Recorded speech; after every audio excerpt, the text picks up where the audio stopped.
സന്തോഷകരമായ ഒരു നിമിഷമാണ്. ക്യാമറകൾ മുഴുവൻ തിങ്ങി നിറഞ്ഞ് ഒരു ഹാളിൽ കാത്തിരിക്കുകയാണല്ലേ ഇവരെല്ലാവരെയും. ഓക്കെ, അപ്പോൾ അതെ, എത്ര തവണ കണ്ടാലും കേട്ടാലും മതിയാവാത്ത ഒരു സ്റ്റാർ ആണല്ലോ നടുക്കിരിക്കുന്നത്. കൂടെ ആ സ്റ്റാറിന്റെ കൂടെ അതിൽ അതെ ഒരു പിടി താരങ്ങൾ ജഗപക. ഓക്കെ, അപ്പൊ നമ്മുടെ ആപ് കേസേ ഹോ നാളെ 28-ാം തീയതി തിയേറ്ററിൽ എത്തുകയാണ്. അപ്പോൾ തിയേറ്ററിൽ എത്തുന്നതിന് മുമ്പ് നമുക്ക് ആ ചിത്രത്തിന്റെ വിശേഷങ്ങൾ നിങ്ങളുമായിട്ട് പങ്കിടണം എന്ന് ആഗ്രഹമുണ്ട്. നമ്മൾ 1-2 പ്രൊമോഷൻസ് ഒക്കെ നടത്തിയെങ്കിലും എല്ലാവരെയും അതിലൊന്നും ഉൾപ്പെടുത്താൻ പറ്റിയില്ല. അതിൽ ഞങ്ങൾക്ക് വളരെ സങ്കടമുണ്ട്. കാരണം സമയത്തിന്റെ ചില പരിമിതികൾ കൊണ്ടാണ്, ക്ഷമിക്കണം. പക്ഷെ നിങ്ങൾ തരുന്ന സപ്പോർട്ടാണ് എല്ലാ സിനിമകളുടെയും വിജയം. ഇന്നും ഒരു ചിത്രം ധ്യാനിന്റെ പുറത്തിറങ്ങിയിട്ടുണ്ടായിരുന്നു, മച്ചാന്റെ മാലാട്ട. അങ്ങനെ എല്ലാ ആഴ്ചയിലും സിനിമകൾ ഇറങ്ങുന്നുണ്ടെങ്കിലും നാളെ പുറത്തിറങ്ങാൻ പോകുന്ന ചിത്രം ഇതൊന്നുമല്ല, ഇതിലൊക്കെ അതുക്കും മേലെ. അങ്ങനെ ആവാനാണ് എല്ലാവരും ആഗ്രഹിക്കുന്നത്. അപ്പൊ ഏതായാലും നമ്മളോടൊപ്പം ഉള്ളത് ഇതില് രമേശ് പിഷാരടി ഗംഭീര വേഷമാണെന്ന് പറയുന്നു, ദിവ്യദർശൻ, ജീവ, എബിൻ, ഡോണി, ഡയറക്ടർ വിനയ് ജോസ്, ഇതിലെല്ലാം ഉപരി നമ്മളുടെ പ്രൊഡ്യൂസർ നമ്മളോടൊപ്പം ഉണ്ട്, ഡാവിൻ ചേട്ടൻ. അപ്പോൾ ഈ ചിത്രത്തിൻ്റെ കാര്യങ്ങളും ഇതിൻ്റെ ഒരു പ്രൊഡക്ഷൻ്റെ കാര്യങ്ങളും ഇനി എന്താണ് നിങ്ങൾ ഈ ചിത്രത്തിൽ നിന്ന് എക്സ്പെക്റ്റ് ചെയ്യുന്നത്, നിങ്ങൾക്ക് വല്ല പ്രതീക്ഷയുണ്ടോ, ഞങ്ങളുടെ പ്രതീക്ഷ എന്താണ്, ഇതെല്ലാം സംസാരിക്കാം. അപ്പോൾ ഇതിൽ ധ്യാൻ അഭിനയിക്കുന്നു എന്നതിലുപരി നിങ്ങൾക്ക് എല്ലാവർക്കും അറിയാം, ധ്യാനിൻ്റെ ഒരു സ്ക്രിപ്റ്റാണ് ഈ ചിത്രത്തിലെ ഞങ്ങൾ നിങ്ങൾക്ക് മുമ്പിലുള്ള കാണിക്കുന്ന ഒരു ഹൈലൈറ്റ് വേർഷൻ എന്ന് പറയുന്നത്. അപ്പോൾ എത്രമാത്രം പ്രതീക്ഷ അതുകൊണ്ട് എല്ലാവർക്കും ഉണ്ടാവും. ധ്യാന്റെ സ്ക്രിപ്റ്റ് വൈസ് ഇറങ്ങിയ ചിത്രങ്ങളൊക്കെ എല്ലാവർക്കും ഭയങ്കര ഇഷ്ടപ്പെട്ടതാട്ടോ. ഞാൻ മതിയാക്കിക്കോളാം, ധ്യാൻ സംസാരിക്കണം. ഓക്കെ, അപ്പോൾ താങ്ക് യു സോ മച്ച്. അപ്പോൾ എല്ലാവരും ചിത്രത്തെ സപ്പോർട്ട് ചെയ്യാം. നിങ്ങൾക്ക് ചോദിക്കാനുള്ളത് ആദ്യം അതിനുള്ള അവസരം തരും. ആദ്യം പടത്തെക്കുറിച്ചുള്ള കാര്യങ്ങൾ ഇവർ സംസാരിക്കട്ടെ. ഇന്റർവ്യൂ ഒക്കെ ഹിറ്റാക്കിയതുപോലെ സാധാരണ ഇന്റർവ്യൂ ഹിറ്റാകാറുള്ളൂ, സിനിമ പൊതുവെ സോറി അല്ല എൻ്റെ ഇത് ഒരു ഹിസ്റ്ററി പരിശോധിച്ച ചെറിയ സിനിമയാണ്. പറഞ്ഞ പോലെ കുഞ്ഞു സിനിമയെ പറഞ്ഞു വരുമ്പോൾ ഒരു ഇന്റർവ്യൂവിലൂടെ നമ്മളെല്ലാം പറഞ്ഞിട്ടുണ്ട് ഇതിനെക്കുറിച്ച്. ഒരു രാത്രി നടക്കുന്നൊരു സംഭവം, ആ സംഭവത്തിനെ ചൊല്ലി ഉണ്ടാകുന്ന ചില പ്രശ്നങ്ങളും അതെങ്ങനെ റിസോൾവ് ആകുന്നു എന്നുള്ളതാണ് സിനിമയുടെ ഒരു ബേസിക് സംഭവം. അപ്പോൾ അതുകൊണ്ട് തന്നെ സാധാരണ ഈ 1 നൈറ്റ് സ്റ്റോറീസ് ഒക്കെ പൊതുവേ മലയാളത്തിൽ കുറവാണ്. നമ്മൾ എനിക്ക് തോന്നുന്നു അതിന് മുന്നേ വന്നിട്ടുള്ള 1 നൈറ്റ് സ്റ്റോറി എന്നൊക്കെ പറയുന്നത് ജാനമൻ പോലത്തെ സിനിമകളൊക്കെ. 1 നൈറ്റ് സ്റ്റോറി കഥ പറയാനുമ്പോൾ നമുക്ക് ഒരു എന്തൊക്കെ പറഞ്ഞാൽ റിസ്ക് എലിമെൻ്റ് ഉണ്ട്. കാരണം ഇത്രയും ക്യാരക്ടേഴ്സ് വരുന്നൊരു സിനിമ, ഇത്രയും കഥാപാത്രങ്ങളുടെ സിനിമ, നമുക്ക് ഇവരൊന്നും എടുത്തെടുത്ത് ക്യാരക്ടറിനൊരു ഡെഫിനിഷൻ കൊടുത്ത് ഇതിനൊന്നും സമയമില്ല. നമ്മൾ നേരെ ഗേറ്റ് ക്രാഷ് ചെയ്യുന്ന പോലെ നേരെ സബ്ജക്റ്റിലേക്ക് ലോഞ്ച് ചെയ്തിട്ടുള്ള ഈ സിനിമയിൽ തുടക്കം ഒരു പകലും പിന്നെ രാത്രി, ആ രാത്രി തീരുമ്പോഴേക്ക് ഈ സിനിമ അവസാനിക്കും. അപ്പോൾ ആ സംഭവം അല്ലെങ്കിൽ ആ ഇൻസിഡൻ്റ് ആണ് ഞാൻ ഇതിൽ പലരോടും അച്ഛൻ ഉൾപ്പെടെ എല്ലാവരുടെ അടുത്തും നറേറ്റ് ചെയ്ത് ഈ സംഭവമാണ്. ആ സംഭവം എൻ്റെ സുഹൃത്തിൻ്റെ ജീവിതത്തിൽ നടന്നൊരു ചെറിയൊരു ഇൻസിഡൻ്റ് ആണ്. ആ ഇൻസിഡൻറ്റ് നമുക്കൊക്കെ ഇൻട്രസ്റ്റിംഗ് ആയിട്ട് തോന്നിയത് കൊണ്ടും ഇത് സിനിമയായി വന്നു കഴിഞ്ഞാൽ എങ്ങനെ ഉണ്ടാവും എന്നുള്ളൊരു ചിന്തയിൽ നിന്നാണ് പിന്നീട് ഇത് ഷൂട്ട് ചെയ്തതും. അല്ലെങ്കിൽ അത് രസകരമായിട്ടുള്ള കുറച്ച് നേരത്തെ പലപ്പോഴും ഉള്ള ഇതെന്ന് വെച്ച് കഴിഞ്ഞാൽ ഈ ഇൻ്റർവ്യൂവിലുള്ള കോമഡി ഒന്നും സിനിമയിൽ കാണാറില്ലല്ലോ എന്നുള്ള പലപ്പോഴും പലരും ചോദിക്കാറുണ്ട്. അപ്പം അത്തരത്തിൽ വലിയൊരു കോമഡി പടവും അല്ല, എന്നാലും വളരെ സിറ്റുവേഷനിലായിട്ടുള്ള ചെറിയ ചെറിയ നർമ്മ മുഹൂർത്തങ്ങളൊക്കെയുള്ള അത്യാവശ്യം പുതിയ ജനറേഷനിലുള്ളതും പിള്ളേർക്കും അല്ലെങ്കിൽ ഫാമിലിയിലുള്ള ആൾക്കാർക്കും റിലേറ്റ് ചെയ്യാൻ പറ്റുന്ന അല്ലെങ്കിൽ സംഭവങ്ങളൊക്കെ ഉള്ളൊരു ചെറിയ സിനിമ. ലിറ്ററലി ചെറിയ സിനിമയാണ്. ഒരുപാട് ആർട്ടിസ്റ്റ് ഉണ്ട്. അച്ഛൻ, സൈജുവേട്ടൻ ഇവിടെ വരാതെ, അജു ഇവിടെ വന്നിട്ടില്ല, സുരഭി, തൻവി ഇവിടെ വന്നിട്ടുള്ള, പിന്നെ ബാക്കിയുള്ള നമ്മളൊക്കെ ഇവിടെ ഉണ്ട്. അപ്പോൾ സുധീഷൻ എന്തായാലും 28 നാളെ റിലീസാവുന്നു. വലിയ പ്രതീക്ഷകളൊന്നും വെച്ച് പോകണ്ട. നേരത്തെ പറഞ്ഞ പോലെ കുഞ്ഞു സിനിമകൾ വലിയ സിനിമകൾ ഉണ്ടാകുന്നുണ്ട്, വലിയ സ്കെയിലുള്ള സിനിമകൾ ഉണ്ടാകുന്നുണ്ട്. അത്തരത്തിൽ വലിയ സിനിമകൾ ഉണ്ടാകുമ്പോൾ, വലിയ ബജറ്റിൽ ഉണ്ടാകുന്ന സിനിമകൾ വലിയ വിജയം ഉണ്ടാകുന്നു. ഇപ്പോൾ ജനറലി നമ്മൾ കണ്ടുവരുന്ന കുഞ്ഞു സിനിമകൾ ഓടാൻ, അല്ലെങ്കിൽ കുഞ്ഞു സിനിമകൾ ആൾക്കാരിലോട്ട് എത്താനൊക്കെ ഒരു സമയം എടുക്കുന്നുണ്ട്. വേർഡ് ഓഫ് മൗത്തിലൂടെയൊക്കെയാണ് കുഞ്ഞു സിനിമകളൊക്കെ കയറിയിട്ടുണ്ടാകും. ആ രീതിയിൽ നമ്മൾ മാക്സിമം നമ്മുടെ സൈഡിൽ നിന്ന് നമ്മളിതിനെ പ്രൊമോട്ട് ചെയ്യുന്നുണ്ട്. അപ്പം ഞാൻ എഴുതുന്ന സിനിമ ആയതുകൊണ്ട് നമ്മൾ എല്ലാ ചാനൽസിലും നമ്മൾ പ്രൊമോട്ട് ചെയ്തിട്ടുണ്ട്. അപ്പം ആ ഒരു സാധനം തിയേറ്ററിലും റിഫ്ലക്റ്റ് ആവും എന്നുള്ള പ്രതീക്ഷയോടുകൂടി നാളെ ഫെബ്രുവരി 28-ന് എല്ലാവരും തിയേറ്ററിൽ വന്ന് കാണാം. അത്രയേ ഉള്ളൂ. Thank you. എല്ലാവർക്കും നമസ്കാരം. ഞാൻ പറഞ്ഞതുപോലെ ഞങ്ങളെല്ലാവരും കഴിഞ്ഞ കുറച്ച് ദിവസങ്ങളിൽ പല ഇൻ്റർവ്യൂകളൊക്കെ അവിടെ ഇവിടെയും ഈ സിനിമയുമായി ബന്ധപ്പെട്ട് കൊടുത്തിരുന്നു. നാളെ അതിൻ്റെ റിലീസാണ്. ഒരൊറ്റ രാത്രി കഥയാണ്. ഞാനും മജു വർഗീസും 2 പേര് ഇതിൽ പോലീസ് ഉദ്യോഗസ്ഥന്മാരായിട്ടാണ് അഭിനയിക്കുന്നത്. വളരെ എന്ന് വെച്ചാൽ വളരെ സ്വാഭാവികമായിട്ട് നമ്മൾക്ക് പരിചയമുള്ള എല്ലാ പോലീസുകാരും എങ്ങനെയാണ് എന്ന് പറയുന്നില്ല, എങ്കിലും നമുക്ക് കണ്ടുപരിചയമുള്ള പോലീസുകാരുടെയൊക്കെ ചില സ്വഭാവങ്ങളൊക്കെ ഉള്ള പോലീസാണ്. ഇവരുടെ ഒരു സൗഹൃദത്തിൻ്റെയും ഇവരുടെ ഒരു സിനിമ ഉണ്ടാക്കുന്ന സമയത്തുള്ള അവരനുവദിച്ചു തരുന്ന സ്വാതന്ത്ര്യങ്ങൾ കൊണ്ടുമെല്ലാം വളരെ രസകരമായിട്ട് ഷൂട്ട് ചെയ്തിട്ടുള്ള ഒരു സിനിമയാണ്. ഈ ഞാൻ പറഞ്ഞ പോലെ ചെറിയ സിനിമ എന്നൊക്കെ പറയുമ്പം ഒരു എൻ്റർടൈനറാണ് എന്ന് നമുക്ക് പറയാം. പുതിയ കാലഘട്ടത്തിൻ്റെ നമ്മൾ പുതിയ ചെറുപ്പക്കാർക്ക് കുറച്ചുകൂടെ കണക്ട് ചെയ്യാൻ പറ്റുന്ന രീതിയിലുള്ള ഒരു എൻ്റർടൈനർ സിനിമയാണ്. ഇപ്പം വലിയ തോതിൽ ത്രില്ലർ സിനിമകൾ ഒരുപാട് വരുന്ന ഒരു കാലഘട്ടമാണ്. ഇന്നലെയും മിനിഞ്ഞാന്നുമൊക്കെയുള്ള ചില മാധ്യമ ചർച്ചകളിൽ സിനിമകൾ, അതിലെ വയലൻസ്, അതിൻ്റെ ഒരു അനുപാതമൊക്കെ വളരെ കൂടുതലാകുന്നു തുടങ്ങിയ ചർച്ചകളൊക്കെ നടന്ന ഒരു സാഹചര്യത്തിലൊക്കെ വളരെ ലൈറ്റ് ഹാർട്ടഡായിട്ട് നമുക്ക് വളരെ രസകരമായിട്ട് ചിരിച്ച മുഖത്തോടെ കണ്ടിരിക്കാൻ പറ്റുന്ന, എന്നാൽ ഗൗരവമുള്ള ഒരു വിഷയം ചർച്ച ചെയ്യുന്ന പുതിയ ആൾക്കാർ പലപ്പോഴും വളരെ ഈസിയായി സില്ലിയായി ഇതൊക്കെ ഒരു രസമല്ലേ എന്നൊക്കെ പറഞ്ഞ രീതിയിൽ കാണുന്ന ചില കാര്യങ്ങൾ ചെന്നൊരു പ്രശ്നത്തിലേക്ക് വീണാൽ അതിന് എന്തുമാത്രം ഗൗരവമുണ്ട് എന്ന് പറയുന്ന ഒരു സിനിമയാണ് ഇത്. ബാക്കി ഇനി പറഞ്ഞതുപോലെ നാളെയാണ് ഇത്. ആടിൻ്റെയും നടികപ്പേരെ കൂട്ടമനിയുടെയൊക്കെ പോലുള്ള ഒരുപാട് ഹിറ്റ് ചിത്രങ്ങൾ സഹസംവിധായകനെ വർക്ക് ചെയ്തിട്ടുള്ള ആളാണ് വിനയ്. അപ്പോൾ വിനയുടെ ആ ഒരു അനുഭവ പരിചയം, ഇവരുടെ സൗഹൃദം, ധ്യാനിൻ്റെ സ്ക്രിപ്റ്റ്, ഡാർവിൻ ചേട്ടൻ അതിന് ആവശ്യമായ സാമ്പത്തിക സഹായങ്ങളും കാര്യങ്ങളൊക്കെ ചെയ്തിട്ട് വന്നിട്ടുള്ളൊരു സിനിമയാണ്. ഇനി ഞാൻ ചോദിക്കുന്നതിന് ഉത്തരം പറയാൻ ഒറ്റയ്ക്കിരുന്ന സിനിമയെക്കുറിച്ച് ഒരുപാട് പറയുന്നില്ല. നിനക്ക് പറ, എന്നെ നോക്കിയേ അവന് മൈക്കോട്ട്. നമസ്കാരം. അപ്പോൾ നാളെ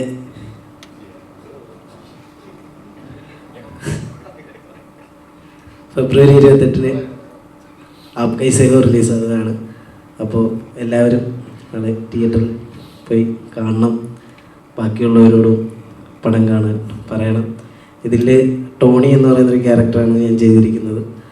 അപ്പോൾ അക്ഷയ സെന്ററിന്റെ ക്ഷീണം ഇതുവരെ മാറിയില്ല. ഞങ്ങളൊക്കെ കൂടെ മൊബൈലിട്ട് നിർബന്ധിച്ച് പറയിക്കുന്നതാന്ന് തോന്നുന്നു. സീരിയസ് ആയിട്ട് അക്ഷയ സെന്ററിന്റെ ക്ഷീണം ഇതുവരെ തീർന്നില്ല. അപ്പോൾ എല്ലാവരും കാണുക. അപ്പം ചെറിയൊരു സിനിമയാണ്. ധ്യാൻ ചേട്ടൻ പറഞ്ഞ പോലെ ഒരു ഒറ്റ രാത്രി നടക്കുന്നൊരു സംഭവമാണ്, റിയൽ ഇൻസിഡൻ്റ് ആണ്. അപ്പോൾ നിങ്ങളെല്ലാവരും കാണുക, പ്രോത്സാഹിപ്പിക്കുക.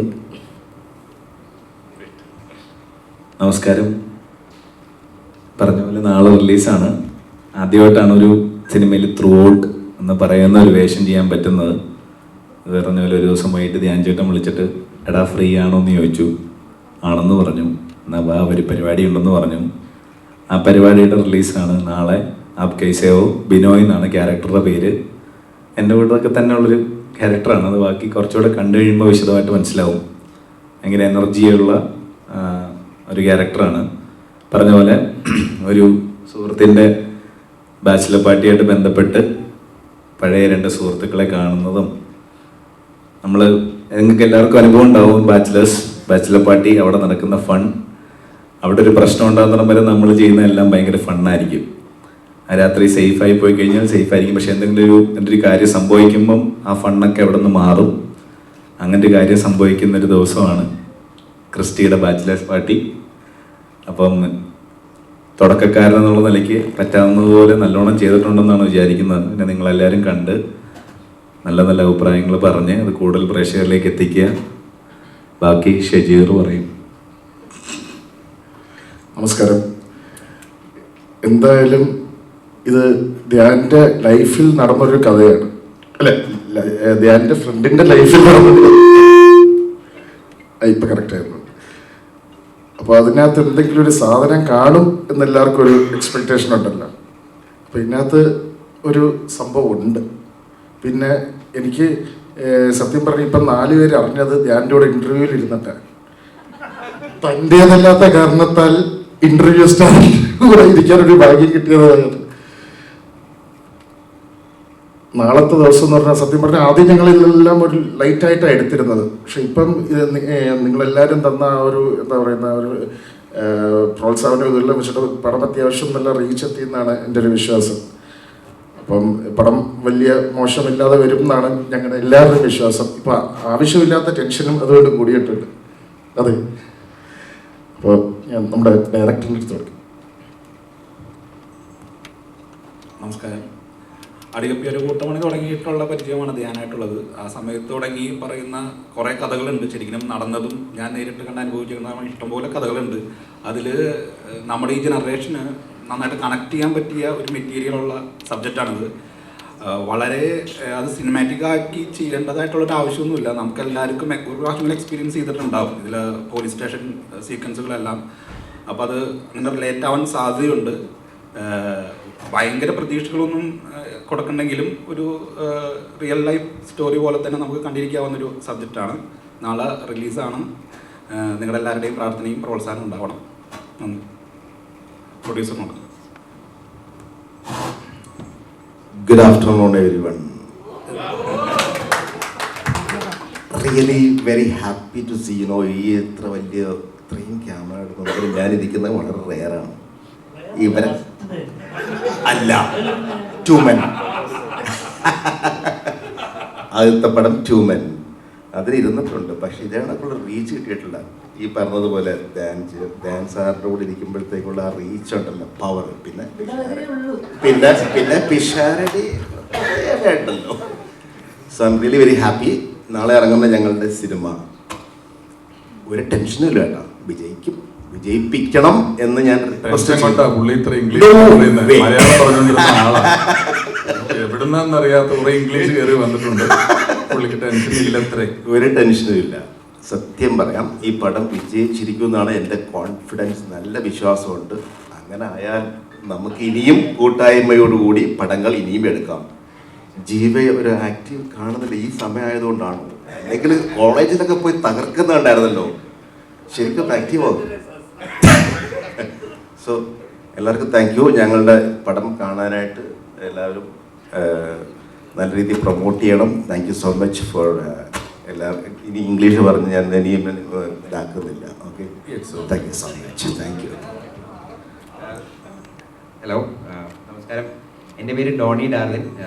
മോന. അതെൻ്റെ പപ്പയാണ്. നമ്മളാണ് പടം പ്രൊഡ്യൂസ് ചെയ്തിരിക്കുന്നത്. നമ്മുടെ പ്രൊഡക്ഷൻ ഹൗസിൻ്റെ പേര് ഡി ഗ്രൂപ്പ് എന്നാണ്. നമ്മുടെ 12ാമത്തെ സിനിമയാണ്. അപ്പം നല്ല രീതിക്ക് വരും എന്നുള്ള ദൃഢമായ വിശ്വാസം എനിക്കുണ്ട്. ഞാനും ഒരു ചെറിയ വേഷം എന്നാ ചെയ്തിട്ടുണ്ട്. എൻ്റെ 4ാമത്തെ പടമാണ്. ആരും ഇതുവരെ പരിചയമില്ല. ഇതിലും ചെറിയൊരു വേഷമാണ് ചെയ്തേക്കുന്നത്. So hopefully in the coming years I will be active as an actor and as a producer. So looking forward for the best for this film. Thank you all. Thank you. Question मस्त हो जाएगा.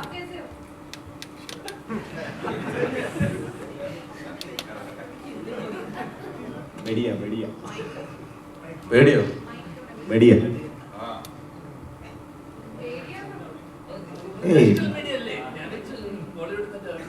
ഏയ് 3 ദിവസം ഉറക്കം നിന്ന് പഠിച്ച ചോദ്യങ്ങളാ. കഴിഞ്ഞു. ഇനിയില്ല. കഴിഞ്ഞു. आप भी बोल सकते हो, कोई कटमट नहीं. ऐसा ही पूछो, कुछ नहीं, प्रॉब्लम नहीं है. हिंदी आता है, बहुत अच्छी तरह ही आता है. हाँ, സിർഫ് അണ്ണാ की है. अन्ना की.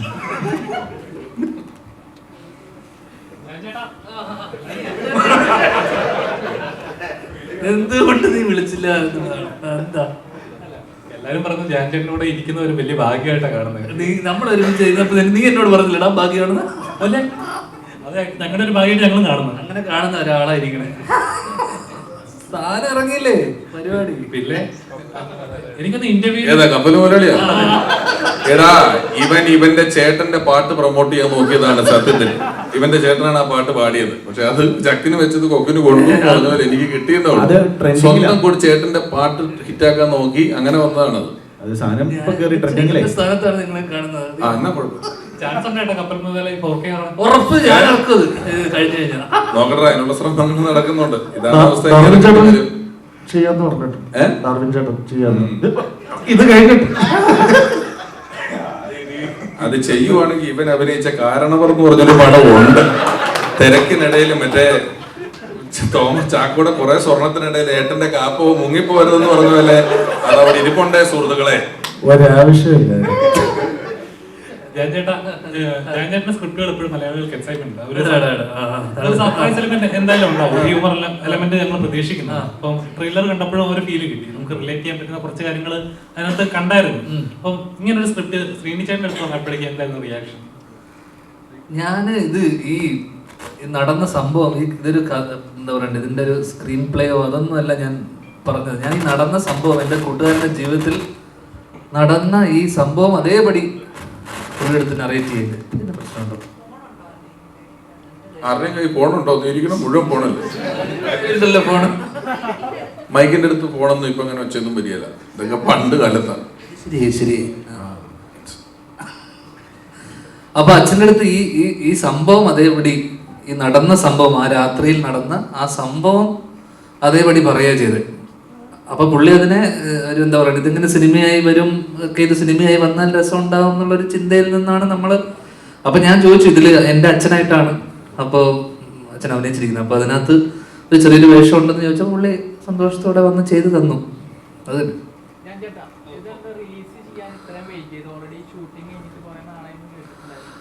അതുകൊണ്ടല്ലടാ നമ്മൾ കഴിഞ്ഞ വർഷം തൊട്ട് ഇത് റിലീസ് ചെയ്യാൻ, കാരണം കഴിഞ്ഞ വർഷം നമ്മൾ ഓണത്തിന് നോക്കിയപ്പോൾ ഇവർ കൊണ്ടലുണ്ടായിരുന്നു. കൊണ്ടലിന്റെ എക്സിക്യൂട്ടീവ് പ്രൊഡ്യൂസറാണ്, മിന്നലിന്റെ എക്സിക്യൂട്ടീവ് പ്രൊഡ്യൂസറാണ്, പിന്നെ ഏതാണ് നടന്ന സംഭവം. ഇപ്പൊ എന്റെ ഡിറ്റക്റ്റീവ് വിജിലന്റെയും എക്സിക്യൂട്ടീവ് പ്രൊഡ്യൂസറാണ്. അപ്പൊ ഇവരുടെ തന്നെ സിനിമകൾ കറക്റ്റ് സമയത്ത് ഓരോ സിനിമകൾ ഉണ്ടായത് കൊണ്ട് തന്നെ അപ്പൊ നമ്മളൊരു സമയം നോക്കി പിന്നെ എല്ലാം ഈ തിരക്കും പരിപാടി എല്ലാം, കാരണം കഴിഞ്ഞ മാസങ്ങളും വർഷങ്ങളൊക്കെ എല്ലാ ആഴ്ചയും 3-4 റിലീസൊക്കെ ഉണ്ടായിരുന്ന സമയമാണ്. അപ്പൊ അതുകൊണ്ട് തന്നെ അച്ഛൻ പറഞ്ഞ പോലെ തന്നെ എല്ലാത്തിനും അതിൻ്റെതായ സമയമുണ്ട്, അപ്പോഴേ വരുള്ളൂ. അപ്പൊ അത് അങ്ങനെ നമ്മള് ഒരു കറക്റ്റ് ഒരു സമയം നോക്കി. പിന്നെ ഈ ഫെബ്രുവരി മാസം ഞാൻ ആക്ച്വലി എനിക്ക് കമ്മിറ്റ്മെന്റ് ഒന്നും ഇല്ലായിരുന്നു. അപ്പം നമ്മൾ പ്രൊമോട്ട് ചെയ്യാനും എല്ലാവരും ഫ്രീ ആയിരിക്കുന്ന ഒരു സമയം എന്നുള്ള രീതിയിൽ ഈ ഒരു റിലീസ് ഈ മാസം നോക്കിയതാണ്.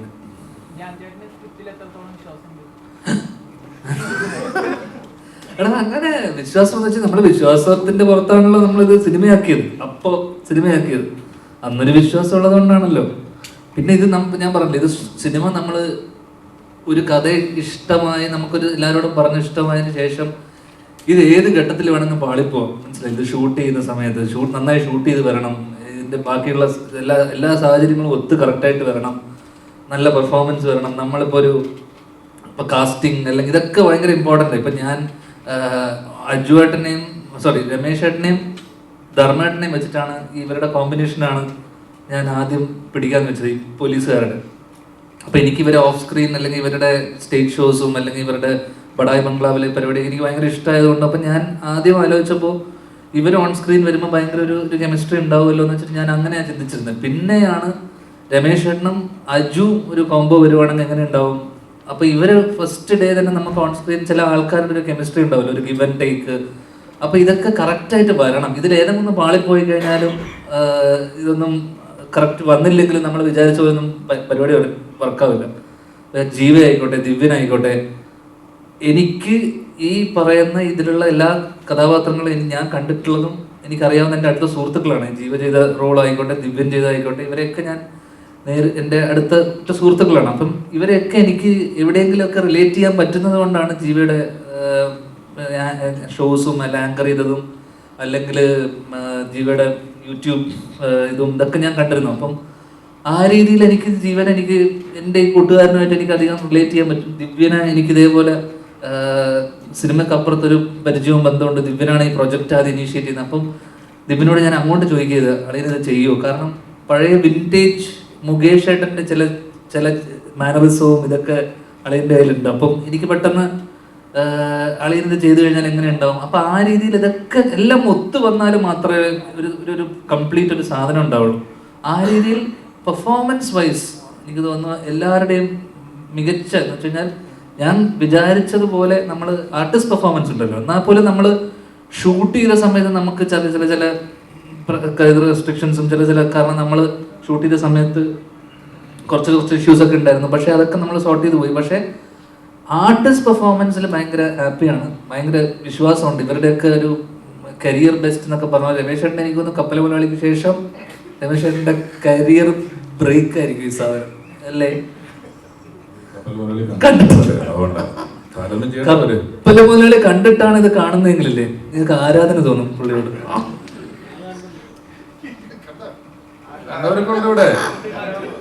പക്ഷേ ഇപ്പൊ അന്നൊക്കെ സിനിമ ഇറങ്ങുമ്പോൾ ഇവനെ പോലെ വന്നിരുന്ന തള്ളാനുള്ള സൗകര്യങ്ങളില്ലായിരുന്നു. അതാണ് അതിന്റെ ഒരു പ്രധാനപ്പെട്ട പ്രശ്നം. അന്ന് പത്രത്തിൽ ഭയങ്കര വിലയാണ് ഒരു കാലടി പരസ്യം കൊടുക്കുന്നതിന് തന്നെ. അങ്ങനെ കൊടുത്തിട്ടുള്ളതാണ്. പണിയെടുത്തത് അതെയാണ്. നീ കാരണവർക്ക് പ്രൊമോഷൻ കൊടുക്കുക. അപ്പൊ നേരത്തെ ചോദിച്ചല്ലോ വിശ്വാസം ഉണ്ടോ എന്ന് ചോദിച്ചു കഴിഞ്ഞാൽ എടാ നല്ല എഴുത്താണ്, വിശ്വാസമുണ്ട്.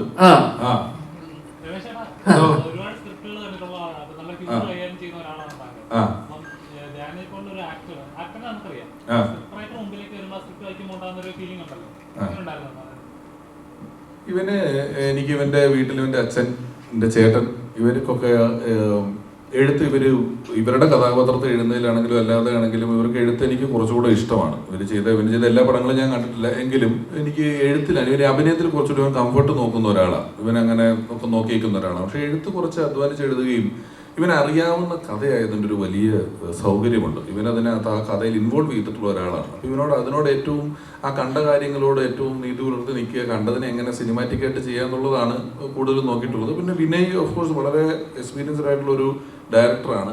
പിന്നെ ഈ പറഞ്ഞ പോലെ ഇവരൊക്കെ എക്സ്പീരിയൻസ് ആണ്. ഇതൊരു ചെറിയ പടമാണ്. ഇതുമായിട്ട് ഒരുപാട് വലിയ പൈസ മുടക്കിയിട്ടുള്ള ഒരുപാട് വലിയ താരങ്ങളുള്ള അങ്ങനെയൊന്നും ഒരു പടമല്ല. ഒരു ചെറിയ സാധാരണക്കാരാണ്, നമ്മുടെ നാട്ടിൽ താമസിക്കുന്നവരാണെന്നൊക്കെ നമുക്ക് തോന്നുന്ന പോലെയുള്ള ആളുകളും അവരൊരു അഭിനയിച്ചിട്ടുള്ളൊരു പടമാണ്. അതിൻ്റെതായ രസം എനിക്ക് വായിച്ചിട്ടുണ്ടായിരുന്നു. ഞാൻ സ്ക്രിപ്റ്റായിട്ടല്ല വായിച്ചത്. ഞാൻ എന്നെ വിളിച്ചപ്പോൾ ഒരു കഥയാണ് പറഞ്ഞത്. കേട്ടോ ഇന്നപോലെ സംഭവിച്ചു, ഇന്നതാണ് ചെയ്യേണ്ടത്. എന്നോട് കേട്ടപ്പോൾ നല്ല രസം തോന്നി, നന്നായിട്ട് തോന്നി. ഞാൻ ശ്രീനേട്ടൻ്റെ കൂട്ടത്തിൽ ആദ്യമായിട്ട് അഭിനയിക്കുന്ന ഒരു സിനിമ ഇതാണ്. അതെൻ്റെ ഒരു വലിയ സന്തോഷമായിരുന്നു.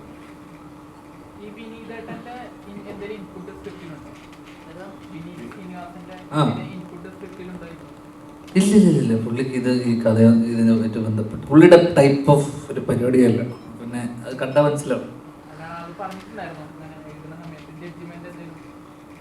ഇല്ലടാ, ഞങ്ങൾ അങ്ങനെ ചർച്ചകളൊന്നും ഉണ്ടാവാറില്ല പൊതുവെ.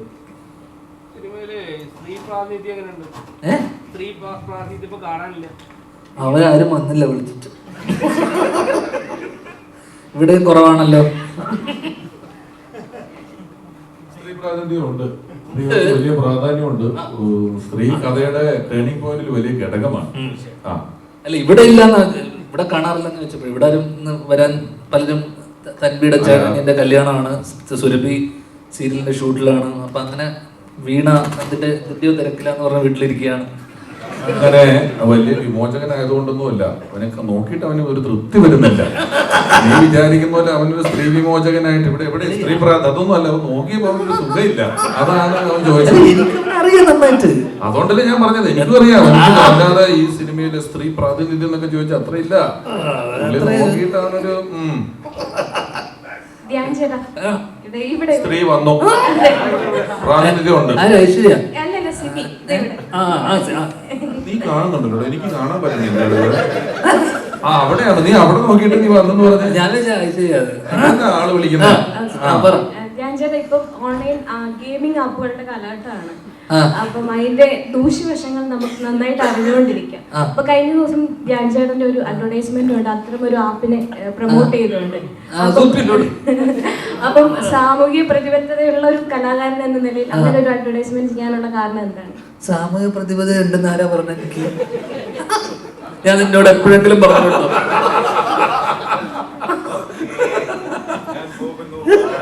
നിന്നോട് ഞാൻ പറഞ്ഞു സിമി എനിക്ക് സാമൂഹിക പ്രതിബദ്ധത ഉണ്ടെന്ന്? ഞങ്ങൾ അങ്ങനെ വിചാരിച്ചു ഇല്ല.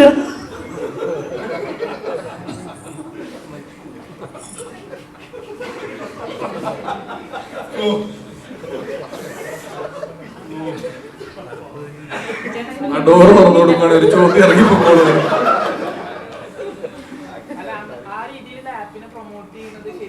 ഞങ്ങൾ ആപ്പ് കൈസോ പ്രൊമോട്ട് ചെയ്യാൻ വന്നിരിക്കുന്നത്. ഷാറൂഖ് ഖാൻ ഗുഡ്ക പാന് പ്രൊമോട്ട് ചെയ്യുന്നത് വിമൽ മറ്റേ ബസന്തി എന്ന് പറഞ്ഞു. എന്താ പേര്? നീ ഇത് ഷാറൂഖ് ഖാനോട് ചോദിക്കോ? എന്നോടല്ലേ ചോദിക്കുള്ളൂ, നിനക്ക് എന്നോട് പരിചയമുള്ളതുകൊണ്ട്. ആ ഇവിടെ സിഗരറ്റ് സ്മോക്കിംഗ് എന്ന് പറഞ്ഞത് എന്തിനാണ് ഇത് വെക്കുന്ന ഈ സാധനം? ഇതൊക്കെ എല്ലാവർക്കും അറിയില്ലേ? ഇത് കളിക്കണ്ട, പ്രശ്നം തീർന്നില്ലേ? നിങ്ങൾക്കറിയില്ലേ?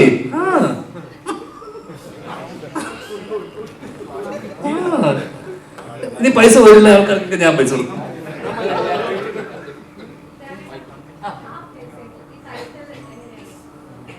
അത് കുറേ സ്ഥലത്ത് പോയി പറഞ്ഞായിരുന്നു. ഇത് ആപ്പ് എന്നുകൊണ്ട് ഉദ്ദേശിക്കുന്നത് മറ്റേ മലയാളത്തിലുള്ള ആപ്പ് വെക്കുക എന്ന് പറഞ്ഞ പോലത്തെ. അതുകൊണ്ടാണ് പിന്നെ ഞാൻ പറഞ്ഞു ഇതിനുള്ള ഒരു പ്രധാന കഥാപാത്രം സെൻട്രൽ ക്യാരക്ടർ ചെയ്യുന്ന പെൺകുട്ടി ഹിന്ദി സ്പീക്കിംഗ് ആളാണ്. അപ്പം അതുകൂടെ കൊണ്ട് ആ കേസേഹോ എന്നുള്ള രീതിയിൽ വെച്ചതാണ്, വേറൊന്നുമില്ല. കഥാപാത്രം വളരെ ശ്രദ്ധിക്കപ്പെട്ടായിരുന്നു. അപ്പോൾ അതിനുശേഷം കണ്ടിന്യൂസ് അതുപോലത്തെ അല്ലെങ്കിൽ വേറെ കഥാപാത്രങ്ങൾ വരും എന്നുള്ളതിലാണ് വന്നില്ല. പക്ഷെ ഇതേ ഈ ചിത്രത്തിലെ കഥാപാത്രം കുറച്ച് ഡിഫറെന്റ് ആണ്.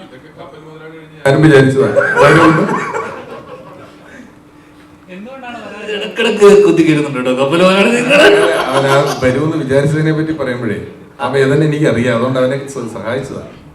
ഞാനും ആ വഴിക്കാൻ വരുന്നേന്ന് തോന്നുന്നുണ്ടോ?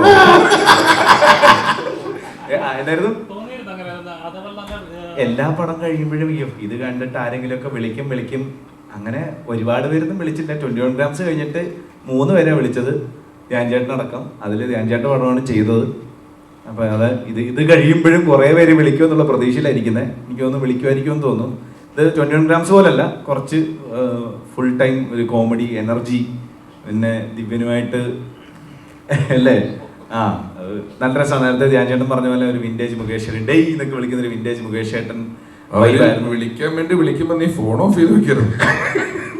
അപ്പൊ അങ്ങനെ എനിക്ക് തോന്നുന്നു പിന്നെ ഒരു ത്രൂ ഔട്ട് ചെയ്തിട്ടുള്ള ഒരു വേഷമാണ്. എനിക്കൊന്ന് വർക്കൗട്ട് ആവും.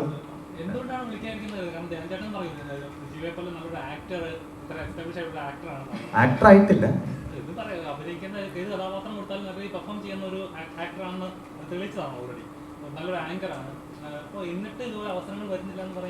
അത് ഒരു സമയമായിരിക്കും എന്ന് വിചാരിക്കണം. അത് ആ ഗ്രൂപ്പിലേക്ക് വന്നു കഴിഞ്ഞാൽ ചിലപ്പോൾ കണ്ടിന്യൂസ് ആയിട്ട് വരുമായിരിക്കും, അല്ലെങ്കിൽ നമ്മൾ കുറച്ചുകൂടെ വെയിറ്റ് ചെയ്യണമായിരിക്കും. ഈ പറയുന്ന പോലെ പിന്നെ പണ്ട് പോലെ എല്ലാവരും പറഞ്ഞിട്ടില്ലേ, നമുക്കാണ് സിനിമ ആവശ്യം, സിനിമയ്ക്ക് നമ്മളെ ആവശ്യമില്ല. അപ്പം നമ്മളിങ്ങനെ ശ്രമിക്കുക, വരുന്നവരെ വേഷങ്ങൾ എത്രയും നന്നാക്കി ചെയ്യാൻ പറ്റുമോ അത്രയും നന്നാക്കി ചെയ്യുക എന്നുള്ളതാണ്. അത് ചെയ്തിട്ടുണ്ട്. പിന്നെ ഈ പറഞ്ഞ പോലെ ഓസ്കാർ ലെവലിലുള്ള അഭിനയം കാഴ്ചവെക്കാൻ പറ്റിയിട്ടില്ല. ഞാൻ പയ്യെ ഇങ്ങനെ പഠിച്ചു വരുവാണ്, നന്നാവുമെന്ന് വിചാരിക്കണം. അപ്പം എല്ലാവരും കണ്ട അഭിപ്രായം പറഞ്ഞു കഴിഞ്ഞാൽ ഇപ്പം നല്ലതാണെങ്കിൽ നല്ലത്, ഇന്ന കാര്യങ്ങൾ കുറച്ചുകൂടെ നന്നാക്കായിരുന്നു എന്നൊക്കെ പറഞ്ഞു കഴിഞ്ഞാൽ നമുക്ക് തന്നെ കുറച്ചുകൂടെ പഠിക്കാൻ പറ്റും. അടുത്ത പടം വരുമ്പോൾ കുറച്ചുകൂടെ നന്നായിട്ട് ചെയ്യാൻ പറ്റും.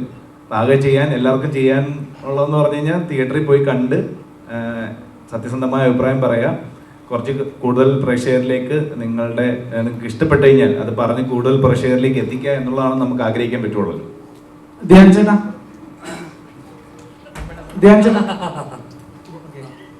മലയാള സിനിമ ഇപ്പോൾ ഒരു വലിയ പ്രതിസന്ധിയിലൂടെയാണ് കടന്നു പോകുന്നത് എന്നുള്ള വാർത്തകളാണ് ഞങ്ങളെല്ലാവരും കണ്ടുകൊണ്ടിരിക്കുന്നത്. ഉടനെ സമരം വരും അങ്ങനെയൊക്കെ. അപ്പോൾ അത്തരത്തിലൊരു സാഹചര്യത്തിലാണ് കുത്തൊഴുക്ക് പോലെ ധ്യാൻ ചേട്ടന്റെ പടങ്ങൾ വരുന്നത്.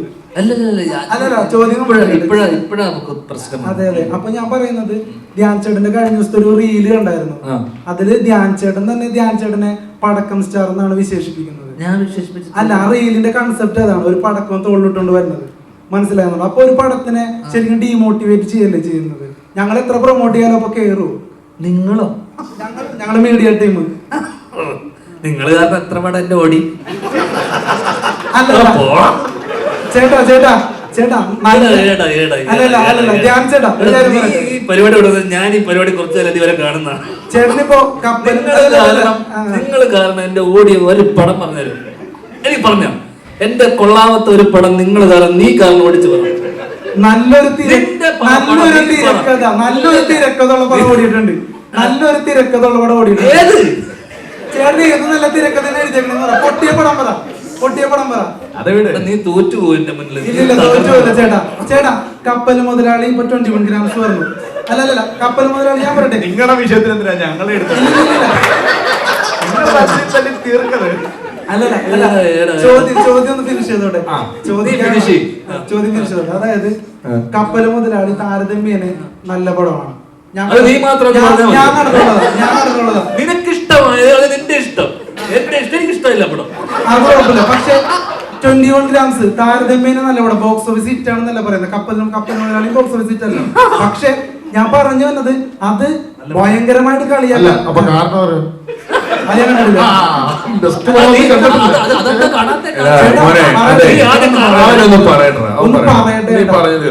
ഞങ്ങളുടെ പോയിന്റ് ഒന്ന് കേക്ക്. എന്റെ പോയിന്റ് കാരണം ഇപ്പൊ തന്നെ ഞാൻ പറയാം. കുറച്ചേരം എല്ലാരും ഉണ്ടായിരുന്നു, അവൻ പറയട്ടെ.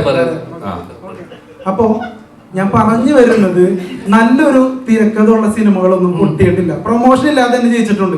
ഞങ്ങളിപ്പോ പറയാത്ത പടങ്ങൾ ഒരുപാട് ജയിച്ച് ഞങ്ങൾ കണ്ടിട്ടുണ്ട്, മനസ്സിലാവുന്നുള്ളൂ. പിന്നെ എന്റെ ഒരു അഭിപ്രായം, മലയാള സിനിമയുടെ ഒരു പ്രേക്ഷക എന്നുള്ള നിലയിൽ പറയാണ്, ഏറ്റവും വലിയ പ്രതിസന്ധി ഈ പറയുന്ന പോലെ ഒരു കണക്കില്ലാണ്ട് ചൂടപ്പം പോലെ ഇറങ്ങുന്ന സിനിമകളാണ്.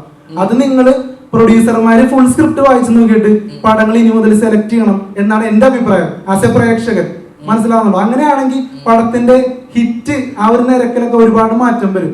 അതല്ലാതെ നിങ്ങളുടെ ഇന്റൻഷൻ എന്താണ് ഇങ്ങനെയുള്ള കുറെ പടങ്ങൾ പ്രതീക്ഷ വെക്കേണ്ടതെന്ന് പറയുന്നത്? ഞങ്ങളൊക്കെ ഒരു സിനിമാക്കാരനാവണമെങ്കിൽ തന്നെ ഒരുപാട് പ്രതീക്ഷയിലാണ്. ഇപ്പൊ കപ്പൽ മുതലാളി കഴിഞ്ഞ എത്ര നായക വേഷം രമേഷ് പിഷാരടി കിട്ടി? കപ്പൽ മുതലാളി കഴിഞ്ഞു, എത്ര നായക വേഷം കിട്ടി രമേഷ് പിഷാരടി ചേട്ടന്? സൈഡ് റോളിലോട്ട് പോയില്ലേ? പക്ഷെ ചേട്ടന് എത്ര പടം പൊട്ടിയിട്ടും പടം കിട്ടുന്നുണ്ട്. നിനക്ക് ഇതിന്റെ പെറിഫറൽ ആയിട്ടുള്ള കാര്യങ്ങൾ മാത്രമേ അറിയുള്ളൂ. ഒരു പ്രൊഡ്യൂസറും ഒരു ഡയറക്ടറും ഒരിക്കലും എന്നെ വെച്ചിട്ട് എത്ര പടം പൊട്ടി, എന്നെ വെച്ചിട്ട് എന്തിനാ വീണ്ടും വീണ്ടും പടം എടുക്കുന്നത്? പറയാൻ പറ്റില്ല. ഇത്രയും നീ പറഞ്ഞില്ല, അതും കൂടെ പറ. ഒരു പ്രൊഡ്യൂസർ ഇരിക്കുന്നു, പറയാൻ പറ്റില്ല. അല്ല പറ, നീ പറഞ്ഞോ. അതായത് ചേട്ടന്റെ കമന്റ്സിൽ വരുന്നത് കള്ളപ്പണം വെളുപ്പിക്കൽ സ്റ്റാർ എന്നൊക്കെയാണ്. ആയിക്കോട്ടെ, അതുകൊണ്ട് അവർക്ക് ഗുണമുണ്ടാവുന്നുണ്ട്. ഞാനല്ലല്ലോ വെളുപ്പിക്കുന്നത്, എനിക്ക് അക്കൗണ്ടിലാണ്. ഇതൊന്നും അതുകൊണ്ട് എനിക്കെന്താണ് ഗുണം? ആ രീതിയിൽ അവർക്ക് ഗുണം ഉണ്ടാവുന്നുണ്ടോ? അപ്പൊ എന്റെ പടയോ നഷ്ടമായിട്ടില്ല, എല്ലാരും വെളുപ്പിച്ചില്ലേ? പൈസ എല്ലാം വന്നില്ലേ? ഡയറക്ടർ പ്രൊഡ്യൂസർ സ്ക്രിപ്റ്റ് വായിച്ചു നോക്കണം എന്നൊക്കെ പറയുന്നുണ്ട്. ഇത് വായിച്ചു നോക്കാതെ ഒന്നുമല്ല ഒരു സിനിമ ഇറങ്ങുന്നത്. ഇത് ഇറങ്ങുമ്പോ അങ്ങനെ ഇപ്പൊ അത്രയും സിനിമ ഇവിടെ ഇറങ്ങുന്ന അത്രയും സിനിമ ജനങ്ങൾക്ക് ആവശ്യമില്ല. 150 സിനിമ ഇറങ്ങുന്നുണ്ട്, 12 മാസമല്ലേ ഉള്ളൂ, 365 ദിവസമുള്ളൂ. 150 ദിവസമൊക്കെ ആൾക്കാർക്ക് സിനിമ കണ്ടുണ്ട്. അപ്പൊ അത്രയും ചോയ്സ് ഉണ്ട്. എല്ലാ സാധനവും ഇവിടെ ഒരുപാട് ഇറങ്ങുന്നുണ്ട്. ഇവിടെ ഇറങ്ങുന്ന ബിസ്ക്കറ്റും പേസ്റ്റും അരിയും മണ്ണെണ്ണയും കാറും എല്ലാം ഒരുപാട് ബ്രാൻഡുകളുടെ ഒരുപാട് എണ്ണം ഇറങ്ങുന്നുണ്ട്. നമുക്ക് ആവശ്യമുള്ളത് മാത്രമേ നമ്മൾ എടുക്കുള്ളൂ. നീ വഴി കൂടെ നടന്നിട്ട് ഹോട്ടലുകളുണ്ട്, ഓരോ 2 മാസം ഇടവിട്ട് നീ ഹൈവേ വഴി യാത്ര ചെയ്ത് ഹോട്ടൽ തുറക്കും, ഹോട്ടൽ കൂട്ടും, കട തുടങ്ങും. അതുപോലൊരു സംഭവം മാത്രമാണ് ഇവിടെ നടക്കുന്നത്. പലതും വരും, പലരും വീണ്ടും അത് ചെയ്യാൻ തീരുമാനിക്കും. ആ കാലത്തുള്ളതിനേക്കാൾ സിനിമയ്ക്ക് മറ്റ് വ്യാവസായിക അടിസ്ഥാനത്തിലുള്ള കച്ചവടങ്ങളൊക്കെ നടന്നു തുടങ്ങുന്നത് കൊണ്ടും ധ്യാന്റെ പടത്തിന് ആ ലെവലിലുള്ള കോസ്റ്റ് വലിയ ഒരു 100 കോടി പടമൊന്നും അല്ല ധ്യാന്റെ പടം എന്ന് പറഞ്ഞ് വരുന്നതും ഇല്ലാതെ. അപ്പൊ ചെറിയ പടം ചെയ്യാൻ ആഗ്രഹമുള്ള ഒരാൾ വരുമ്പം, അത് ഇൻഡസ്ട്രിയെ നിയന്ത്രിക്കുന്ന ഒരാൾ, നീ സിനിമയിൽ വരാൻ ആഗ്രഹിക്കുന്നു എന്ന് പറഞ്ഞില്ലേ, അതേപോലെ സിനിമ ചെയ്താൽ മതി എന്ന് ആഗ്രഹിക്കുന്ന ആൾക്കാരും ഉണ്ട്. അവരെന്തായാലും ഒരു സിനിമ ചെയ്യും. അവർ ചെയ്യാൻ സിനിമ വരുമ്പം അവർ നോക്കിയെടുക്കുമ്പോൾ അവർക്ക് വലിയ ആൾക്കാരുടെ പുറകെ പോകാനോ കിട്ടാനുള്ള സാധ്യത ഇല്ലെങ്കിൽ അവർക്കൊരു സിനിമ ചെയ്യണം എന്നുള്ളതൊരു ആഗ്രഹമാണ്. കിട്ടിയാ കിട്ടി, പോയാൽ പോട്ടെ, ലോട്ടറി എടുക്കുന്ന പോലെയാണ്. മുമ്പൊന്നും പറഞ്ഞിട്ടില്ല. ശ്രീകാന്ത് വെട്ടിയാരും അപ്ലോഡ് ചെയ്തിട്ടുണ്ട്. അതൊരു പടക്കൂട്ടുണ്ടാണോ, നാളെ എന്റെ ഒരു ഗുണ്ട് വരുന്നുണ്ടെന്നുള്ള രീതിയിൽ. നിനക്ക് ഈ പ്രൊഡ്യൂസർമാർക്ക് ഇവിടെ ഇരിക്കുന്നവർക്കും ഇല്ലാത്ത വേദന എന്താണ് നിനക്ക്? നിങ്ങളെ നീ മാനിക്കോ വെച്ചാൽ ഞാൻ എനിക്കിഷ്ടമുള്ള പോലെ ഞാൻ ജീവിക്കുക, എനിക്കിഷ്ടമുള്ള കാര്യം ഞാൻ ചെയ്തൂടെ? സാമൂഹ്യ പ്രതിബദ്ധത ഇല്ലാന്ന് പറഞ്ഞാൽ മനസ്സിലായി. അല്ല, അതിനകത്ത് പൊട്ടുമെന്നല്ല പറയുന്നത്, പറയുന്നത് ആ റീലിനകത്ത് പറയുന്നത് എന്താ, ഈ പടക്കം പൊട്ടില്ല, ഇത് പൊട്ടിയാലും അത് ഒരുപാട് പേരെ സ്വപ്നമാണ്, കുറച്ചുകൂടി സീരിയസ് ആയിട്ട് കണ്ടുകൂടെ? അത്ര ചോദ്യം. ഇവിടെ ഒരാളും ഒരു സിനിമ എടുത്തിട്ട് ഇത് കാണുന്ന പ്രേക്ഷകൻ പണ്ടാരം തുടങ്ങണം, അവൻ കണ്ടിട്ട് വെറുക്കണം എന്ന് പറഞ്ഞിട്ടല്ല സിനിമ എടുക്കുന്നത്. എല്ലാവർക്കും ആ സിനിമ ആരുടെയെങ്കിലും ഒക്കെ ഒരാളുടെ പേഴ്സണൽ ഫേവറേറ്റ് ആയിരിക്കും. ഈ സിനിമ കണ്ട് കുറച്ച് ആൾക്കാരിലേക്ക് എത്തണം, അപ്പൊ ആ പടത്തെ പറ്റി നല്ല അഭിപ്രായം പറയണം, അല്ലെങ്കിൽ അല്ലാതെ ദൈവം ഇത് കണ്ട ആൾക്കാർ എന്നെ ചീത്ത വിളിക്കണം എന്ന് പറഞ്ഞാൽ ആരും സിനിമ എടുക്കുന്നില്ലെന്നാണ് എനിക്ക് തോന്നുന്നത്. പിന്നെ ഞാൻ ഒരു മിനിറ്റ്, ഞാൻ എങ്ങനെ ജീവിതത്തിനെ കാണണം എന്ന് നീയാണോ എനിക്ക് പഠിപ്പിച്ചു തരാം? അല്ല, ഞാൻ സിനിമയെ എങ്ങനെയാണ് കാണേണ്ടത്, ഞാൻ ജീവിതത്തെ എങ്ങനെയാണ് കാണണം നീ എനിക്ക് പഠിപ്പിച്ചു തരണം. അല്ലല്ല, സിനിമയെ കുറിച്ച് നീ എന്റെ കാഴ്ചപ്പാടും ഞാൻ എങ്ങനെ സിനിമയെ അപ്രോച്ച് ചെയ്യുന്നുള്ളത് ഉണ്ട്. നീ എന്തിനാ എനിക്ക് പറഞ്ഞു തരുന്നത്? നീ കണ്ടൂടെ? അല്ലല്ല, അത് നിനക്ക് ഇത്രയും ആൾക്കാർ എനിക്ക് പ്രസ് മീറ്റിൽ നീ ജീവിതത്തിന് വളരെ സീരിയസ് ആയിട്ട് നീ ചെയ്യുന്ന ജോലിയെ സീരിയസ് ആയിട്ടല്ലേ കാണുന്നത്? അതേ സീരിയസ്നെസ്സോടെ ഞാൻ ജോലി ചെയ്യുന്നത്. ഇവിടെ ഏറ്റവും അച്ചടക്കത്തോടുകൂടി ജോലി നീ പറഞ്ഞപ്പോ ഞാൻ കേട്ടോ, നിർത്തി, ഒരു സെക്കൻഡ് നിർത്ത്. നീ ഒരു വാഗ്വാദത്തിന് വന്നതല്ലോ?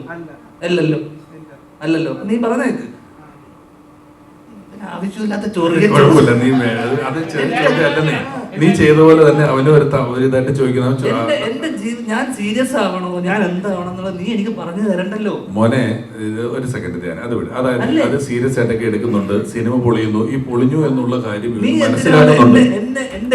ഞാൻ പോട്ടെ മോനെ, സമരത്തിലേക്ക് പോണമെന്ന് ഞങ്ങളല്ല. നീ ഇപ്പോ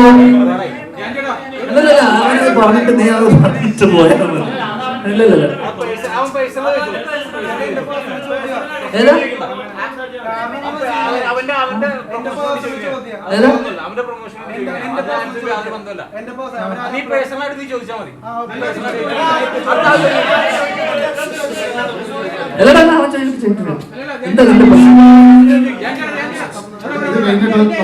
സംസാരിക്കാൻ നല്ലൊരു കോമഡി സിനിമ, സീരിയസ് സിനിമ ഒന്നല്ല. അല്ല പിന്നെ ഇതൊരിക്കലും നമ്മള് ഈ പറയുന്ന ഇത്രയും ആൾക്കാർ നീ ഇപ്പൊ ആലോചിച്ച് നോക്ക്. ഞാൻ സീരിയസ് ആയിട്ട്, അത് വളരെ പേഴ്സണൽ ആണ് നീ ചോദിച്ച കാര്യം. ഞാൻ ചോദിച്ച അത് നിനക്ക് എന്റെ അടുത്ത് ഈ ഒരു പടത്തിന് ഞാൻ പ്രൊമോട്ട് ചെയ്യാൻ നിൽക്കുന്ന ഒരു സ്ഥലത്ത് ഇത്രയും ആൾക്കാരിക്കുന്ന സ്ഥലത്ത് ഒരു മിനിറ്റ് സഹോദരൻ. അപ്പൊ ഞാൻ പറയല്ലേ, നീ അത് കേക്ക്. നീ ഒരു ചോദ്യം ചോദിച്ചില്ലേ, നിങ്ങൾ കുറച്ചുകൂടെ സീരിയസ് ആയി കണ്ടോ? അതിന് ഞാൻ മറുപടി പറഞ്ഞിട്ടെ. ഞാൻ എങ്ങനെ ജീവിതത്തിനെ കാണണം, ഞാൻ എങ്ങനെ സിനിമനെ അപ്രോച്ച് ചെയ്യണം എന്നുള്ളത് നീ എനിക്ക് ദയവ് ഇത് പറഞ്ഞു തരുന്നു. നിന്നെ ഒരിക്കലും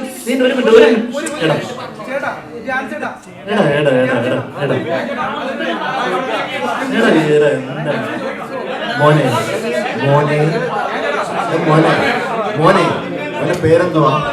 എന്താടാ നീ പറഞ്ഞപ്പോ ഞങ്ങൾ കേട്ടില്ലേ?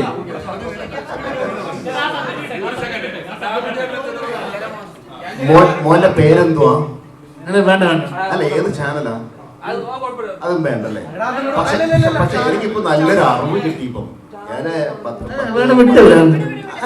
40 വർഷമായി. ഓക്കെ, അത് അഡ്വർടൈസ്മെന്റ് ആയല്ലോ ഇപ്പൊ.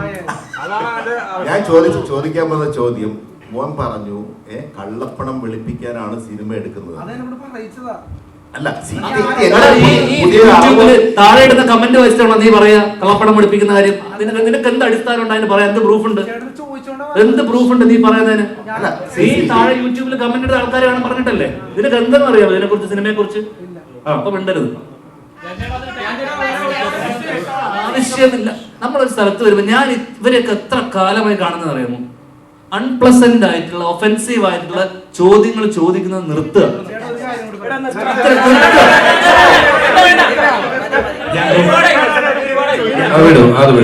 നിനക്കൊരു കാര്യം പറഞ്ഞുതരാം. നീ കേട്ടോ? അല്ലല്ല, അവനൊരു കാര്യം പറഞ്ഞോട്ടെ. ഒരു കാര്യം നീ കേട്ടോ?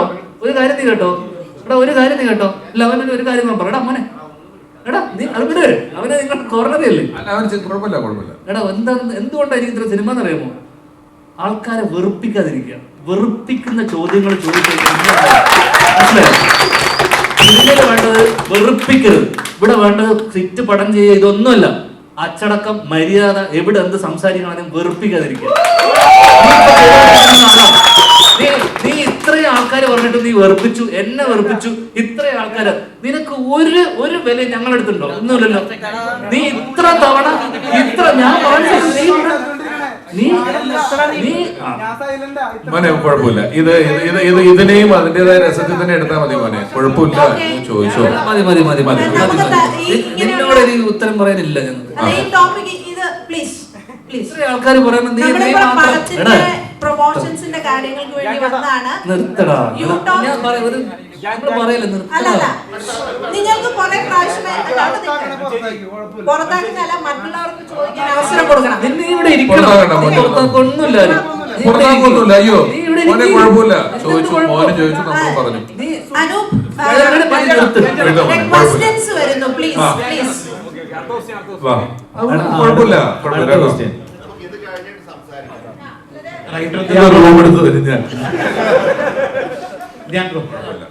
റിയൽ ലൈഫിൽ നടന്ന സംഭവം അതിൽ നടന്ന അതേ ക്യാരക്ടേഴ്സ് തന്നെയാണോ, മീൻ ആ ക്യാരക്ടർ തന്നെയാണോ സിനിമാറ്റിക് ആയിട്ട് എന്തെങ്കിലും എൻഹാൻസ് ചെയ്തിട്ടുണ്ടോ റൈറ്റിംഗ് വൈസ്? സ്വാഭാവികമായിട്ടും ചില സാധനങ്ങൾ എൻഹാൻസ് ചെയ്തിട്ടുണ്ട്. കാരണം ഞാനിപ്പം അതിന്റെ ഡയലോഗ്സും കാരണം എനിക്ക് ഇൻസിഡന്റ് മാത്രമേ അറിയുള്ളൂ. അപ്പം സ്വാഭാവികമായിട്ട് അന്ന് നടന്ന കാര്യങ്ങൾ, അവർക്കിടയിലുള്ള കോൺവെർസേഷൻ, ഡയലോഗ്സ് ഒന്നും നമുക്ക് കൃത്യമായിട്ടുള്ളൊരു ഐഡിയ ഇല്ല. അപ്പൊ ഈ ഇൻസിഡന്റ് അറിയാവുന്നതുകൊണ്ട് തന്നെ പിന്നെ പ്രത്യേകിച്ച് കാരണം ഇതിനെ നമുക്ക് രണ്ട് രീതിയിൽ ട്രീറ്റ് ചെയ്യാം. ഭയങ്കര റിയൽ സ്പേസിൽ ട്രീറ്റ് ചെയ്യാം. കാരണം നടന്നൊരു കഥയായതുകൊണ്ട് തന്നെ ഭയങ്കര റിയലിസ്റ്റിക് ആയിട്ട് ഭയങ്കര റിയൽ സ്പേസിൽ ട്രീറ്റ് ചെയ്യാം. നമ്മൾ വളരെ സിനിമാറ്റിക് ആയിട്ടും സറ്റാരിക്കലായിട്ടും കോമിക്കലും ആയിട്ടാണ് ട്രീറ്റ് ചെയ്തിട്ടുള്ളത്. വളരെ സീരിയസ് ആയിട്ടുള്ള വിഷയത്തിനെ പോലും അത് ആൾക്കാർക്ക് എന്റർടൈനിങ് ആവണമെങ്കിൽ കുറച്ച് തമാശ കലർത്തി പറഞ്ഞാലും മാത്രമേ അതിൽ രസം ഉണ്ടാകുന്ന രീതിയിൽ ആണ് ഇതിനെ അവതരിപ്പിച്ചിട്ടുള്ളത്. അതുകൊണ്ട് സിനിമാറ്റിക് ആണ് ഒരു പരിധി വരെ.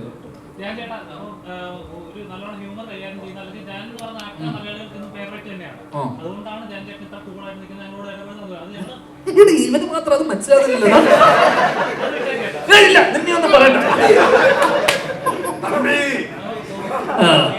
എടാ നിനക്ക് എന്നോട് എന്തെങ്കിലും പ്രശ്നമുണ്ടോ? ഇല്ല, നീ ചോദ്യം ചോദിക്കരുത്, പ്രശ്നം കഴിഞ്ഞു. നിനക്കൊരു കാര്യം ഞാൻ മനസ്സിലാവും, ഇത്രയും സ്വാതന്ത്ര്യത്തിൽ നിനക്ക് ഒരാളോട് സംസാരിക്കാൻ പറ്റുന്നത് ഞാൻ ഈ ഇൻഡസ്ട്രിയിൽ ഞാൻ മാത്രമായിരിക്കും. അറിയാം, അല്ലെന്നല്ലേ നീ ഫസ്റ്റ് ചോദ്യത്തിലല്ലേ നിന്നെ പുറത്താക്കി. നീ ഒരിക്കലും ഇവിടെ ഇതിന്റെ മോനും മോന്റെ ജോലിയിൽ പഠിച്ചു വരികയാണ്. ഇത് അത് പഠിച്ചു വരുന്നു. അപ്പം ഇങ്ങനത്തെ ക്വസ്റ്റ്യൻസ് ചോദിക്കല് വരുന്നത് കൊണ്ട് ഈ ജോലിയിൽ ഇതിന്റെ ഒരു ബിസിനസ് പരിപാടി ഇതൊക്കെ ഞാൻ നിനക്ക് വളരെ പേഴ്സണൽ ആയിട്ട് പറഞ്ഞുതരാം. ഇവിടെ പലർക്കും അത് അറിയാം, നിനക്കത് അറിയില്ല, അതാ പ്രശ്നം. ഓക്കെ, ഞാൻ പറഞ്ഞുതരാം പേഴ്സണലായിട്ട്. ഏറ്റവും പറഞ്ഞ സ്വന്തം സിനിമ പൊട്ടിയെന്ന് ഇവർ അഡ്മിറ്റ് ചെയ്യുന്നുണ്ടല്ലോ, അത് വലിയ മനസ്സാണ്. സീരിയസ് ആയിട്ട് പറഞ്ഞതാ, ഞാൻ സീരിയസ് ആയിട്ട് ഞാൻ ചോദിച്ച പോയിന്റ് അതല്ലേ. സിനിമ പൊട്ടിയാല് പലരും അത് പൊട്ടിയില്ല, മറ്റേതാണ് വിജയമാണ്, അങ്ങനെയൊന്നും പറയുന്നില്ല. നമ്മളത് പൊട്ടി മോശമായി എന്നോട് ചോദിച്ചത് നിങ്ങൾക്ക് സിനിമ സീരിയസ് ആയിട്ട് കണ്ടൂടെ എന്ന് ചോദിക്കുമ്പോ ഞാൻ സിനിമ സീരിയസ് ആയിട്ട് കാണാത്തതല്ലോ. ഞാൻ വളരെ സീരിയസ് ആയിട്ട്. നീ ഒരാൾ മാത്രം സീരിയസ് ആയിട്ട് കണ്ടിട്ട് എന്താ കാര്യം? പ്രൊഡ്യൂസർ കാണണ്ടേ? ഇതിന്റെ പ്രൊഡ്യൂസർ, ഡയറക്ടർ, ഇവരൊക്കെ സീരിയസ് ആയിട്ട്. നമ്മൾ ആക്ടേഴ്സ് എന്താണെന്നറിയാമോ, നമ്മുടെ ടൂളാണ്. നമ്മൾ എന്നെ ഉപയോഗിച്ച് വർഷങ്ങൾക്ക് ശേഷം നമ്മൾ സിനിമ ചെയ്തു. അതിന് ഞാൻ അത്യാവശ്യം എനിക്ക് അഭിനയിച്ചിട്ടില്ലേ? ആ പടം ഓടിയില്ലേ? നല്ല അതിന്റെ പുറകിൽ ഒരു നല്ല സംവിധായകൻ ഉണ്ടായിരുന്നു, എഴുത്തുകാരുണ്ടായിരുന്നു. ഇതൊക്കെയാണ് അതിന്റെ അവിഭാജ്യ ഘടകം. എന്തൊക്കെയാ? എഴുത്ത്, നീ പറഞ്ഞ പോലെ നല്ല എഴുത്തുകാർ വേണം. ഇത് എന്റെ കോളല്ല, നമുക്ക് വരുന്നതേ ചെയ്യാൻ പറ്റുള്ളൂ. നിനക്കൊരു ജോലി ചെയ്തിരുന്നു, ഒരാൾ ജോലി ആയിട്ട് നമ്മൾ ഫ്രീലാൻസ് ചെയ്യുന്ന ആൾക്കാരാണ്. അപ്പൊ ഞാൻ എന്ത് ചെയ്യും? അവരുടെ ഗട്ട് ഫീലിങ്ങിനെ നമ്മൾ വിശ്വസിക്കും. കാരണം എല്ലാവരും ആദ്യ സിനിമ ചെയ്യാൻ വരുന്ന ആൾക്കാരാണ്. ഇതുപോലെ നിന്റെ പ്രായത്തിലുള്ള പഠിക്കുന്ന പിള്ളേർ ആദ്യ സിനിമ ചെയ്യാൻ വരുന്ന ആൾക്കാർ എൻ്റെ അടുത്ത് വന്നിട്ട് പറയുന്നു, ചേട്ടാ ഒന്ന് കൂടെ നിൽക്കണം. ഞാൻ ഇവരോടൊക്കെ പലപ്പോഴും പറഞ്ഞിട്ടുണ്ട്, ഇത് ചിലപ്പോൾ ഓടില്ല. നമ്മൾ അവരെ കൺവിക്ഷനെ വിശ്വസിച്ച് നമ്മൾ സിനിമ അവർക്ക് ഡേറ്റ് കൊടുക്കും. അവർ ആത്മാർത്ഥമായി ശ്രമിക്കും, പൊട്ടിപ്പോ. ഈ 150 പടം ഇറങ്ങുന്നില്ല. നമ്മളൊക്കെ വിദേശത്തൊക്കെ പ്രോഗ്രാമിന് മുമ്പ് ചില ആൾക്കാർ പരിചയപ്പെടും, ഒരു പടം ചെയ്യണമെന്ന് പറയും. ഇരുത്തി എങ്ങനെയാണ് സിനിമ തിയേറ്റർ എടുക്കുന്നത്, ഏത് സമയത്തെ ഷോകൾ നിങ്ങൾക്ക് കിട്ടും, നിങ്ങൾ പടം ചെയ്താൽ ഈ 9:30 രാവിലെ 8:30 ഷോ ഇട്ട ആൾ പോലും എന്നല്ലോ, എങ്ങനെയാണ് സ്ക്രീൻ എടുക്കുന്നത്, എങ്ങനെയാണ് ഇതിന്റെ ബിസിനസ്, നിങ്ങൾ ഇപ്പോൾ ഇത് ചെയ്താൽ നിങ്ങൾക്ക് നഷ്ടം വരുമെന്നൊക്കെ പറഞ്ഞ് കൃത്യമായി ക്ലാസ് എടുത്ത് വിട്ടവനും 2 മാസം കഴിയുമ്പോൾ ചെയ്തു കേട്ടോ പടമൊന്നും പറഞ്ഞ് നിൽക്കുന്നത് ഞാൻ കണ്ടിട്ടുണ്ട്. അത് ചിലർ ടൂർ പോകുന്ന പോലെ, ചിലർക്ക് അതൊരു അവർ വിദേശത്ത് പോയതും ഒക്കെ ചിലപ്പോൾ അല്ല എവിടെ ആയിക്കോട്ടെ, അവർ പൈസ ഉണ്ടാക്കുക, ഒരു പടം ചെയ്യുക എന്നുള്ള ആഗ്രഹത്തിന് പോയ ആളുകളാണ്. അവരതിന് വരുന്നു, അവരത് ചെയ്യുന്നു. ഇത് കിട്ടിയില്ലെന്നോർത്ത് ഇതോടുകൂടി അങ്ങനെ നശിച്ച് വഴിയാധാരമാകുന്ന പ്രൊഡ്യൂസർമാരൊന്നും അല്ല. നല്ല ആളുകൾ നല്ല അവരുടെ ഒരു ചെറിയൊരു എമൗണ്ട് വെച്ച് ചുമ്പ് ഒരു ആഗ്രഹപ്പടം ചെയ്യുന്നു. ആ ആഗ്രഹപ്പടത്തിന് അവൈലബിൾ ആകുന്ന ആക്ടർമാരെ തട്ടുന്നു, അതിന് കിട്ടുന്നു, ചെയ്യുന്നു. അത്രേ ഉള്ളൂ. നിന്നോട് ഒരു ദേഷ്യവും ഒരു % പോലും ഞങ്ങൾക്ക് ആർക്കും ഇല്ല. നീ അതിന്റെ പേരിൽ മനസ്സ് വേദനിക്കേണ്ട ആവശ്യവുമില്ല. അങ്ങനെ കേട്ടോ, നിന്റെ പോയതിൽ നിന്നെ പോലെയായിരുന്നു ഞാൻ.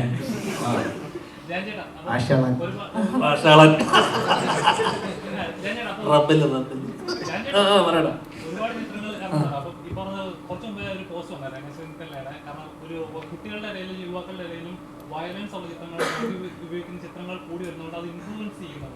അപ്പൊ ശരിക്കും പറഞ്ഞാൽ ഇതോടത്തെ ഹ്യൂമറുള്ള ഫാമിലി ഓറിയന്റഡ് ചിത്രങ്ങളല്ലേ ഇച്ചിലൂടെ തിയേറ്ററിൽ ഓടേണ്ടത്. എടാ അത് ഇതെങ്ങനെ മാനസികമായിട്ട് ഇവരെ ഇൻഫ്ലുവൻസ് ചെയ്യുന്നത് ചോദിച്ചു കഴിഞ്ഞാൽ നമുക്കത് ഇത് പേഴ്സൺ ടു പേഴ്സൺ അല്ലേ. ഇപ്പം നമ്മളൊരു സിനിമ മാർക്ക് കൊണ്ടിട്ട് നമ്മൾ ആരും പോയിട്ട് ഇതുപോലത്തെ കാര്യങ്ങൾ ചെയ്യില്ല. ഇത് ഡിപ്പെൻസ് ഓൺ അവരുടെ ചൈൽഡ്ഹുഡ്, അവരുടെ ഇത്തരത്തിലുള്ള അവരുടെ സ്കൂളിങ്, ഇതിനെയൊക്കെ അടിസ്ഥാനപരമായി ഇതൊക്കെ അപ്ബ്രിങ്ങിങ്ങിന് അനുസരിച്ചിരിക്കും. മനസ്സിലായില്ലേ? അവർക്കുണ്ടായിട്ടുള്ള ട്രോമകൾ അവരുടെ ഇതനുസരിച്ചിരിക്കും. ഇതൊക്കെ സിനിമക്കൊരു പരിധി കൂടുതലൊന്നും ഇൻഫ്ലുവൻസ് ചെയ്യാൻ പറ്റുന്ന എനിക്ക് തോന്നുന്നില്ല. ഇൻഫ്ലുവൻസ് ഉണ്ട്, ഇല്ല എന്നല്ല, പക്ഷെ അൾട്ടിമേറ്റ്ലി ആ വളർന്നു വരുന്ന ആ ചെറുപ്പക്കാരൻ്റെ അപ്ബ്രിങ്ങിങ്ങും കുട്ടിക്കാലം അല്ലെങ്കിൽ അയാളുടെ അഡോളസെന്റിൽ അയാൾ കാണുന്ന ചുറ്റുമുള്ള ആൾക്കാർ, അപ്പം എല്ലാ സാധനം ഇൻഫ്ലുവൻസ് ചെയ്യും. സിനിമ മാത്രമല്ലല്ലോ, സൗഹൃദം ഇൻഫ്ലുവൻസ് ചെയ്യും, അയാളുടെ റിലേറ്റീവ്സ്, ഇതൊക്കെ ഇൻഫ്ലുവൻസ് ചെയ്യും. അപ്പൊ സിനിമേനെ മാത്രം നമുക്ക് അടിച്ച് ഈ സിനിമ കണ്ടതുകൊണ്ട് ഇയാൾ ഇങ്ങനെ ആയിപ്പോയെന്ന് നമുക്ക് പറയാൻ പറ്റില്ല. ചുറ്റുപാട് നടക്കുന്ന പല കാര്യങ്ങളിലും ഇൻഫ്ലുവൻസ് ചെയ്യും.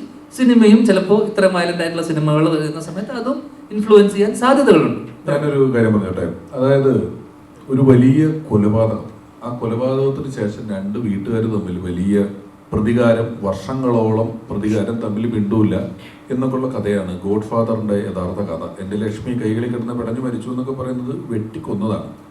ഒരു കൊലപാതകവും കാണിക്കാതെ മലയാളത്തിൽ ഏറ്റവും കൂടുതൽ കാലം 450 ദിവസം തിയേറ്ററിൽ ഓടിയ പടമാണ് ഗോഡ് ഫാദർ എന്ന് പറയുന്നത്.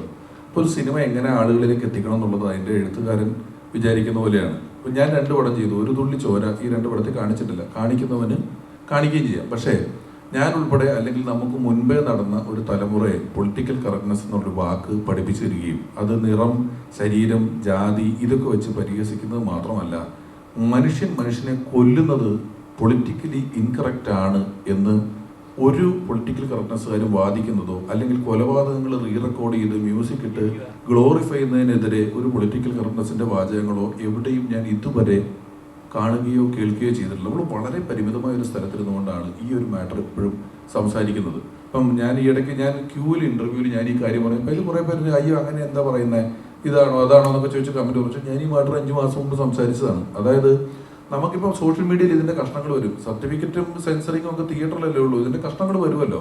അപ്പോൾ ഈ ക്രൈം ഈ ലെവലിൽ ഗ്ലോറിഫൈ ചെയ്ത് അവതരിപ്പിക്കുക, വില്ലനായിട്ട് അഭിനയിച്ച ആൾക്കാർ വളരെ സ്റ്റാറിനെ പോലെ നടക്കുക, നിൽക്കുക, നിരന്തരം കൊല്ലുക, കൊലപാതകം എന്നൊക്കെ പറഞ്ഞാൽ വലിയ പടങ്ങൾ ഉൾപ്പെടെ കഴുത്ത് വെട്ടിക്കളയുക മറ്റു വരെന്ന് പറയുന്നത് നിരന്തരം കാണുമ്പം ഇത് സ്വാഭാവികമാണെന്ന് തോന്നും. വളരെ നാച്ചുറലായ ഒരു പ്രോസസ്സ് പോലെ, വളരെ ഞാൻ പറഞ്ഞതുപോലെ അങ്ങനത്തെ സാധാരണഗതിയിലല്ലാത്ത ആളുകൾക്ക് നാച്ചുറൽ ആണെന്ന് തോന്നാം. ചെറിയൊരു നിയന്ത്രണം ഉള്ളത്.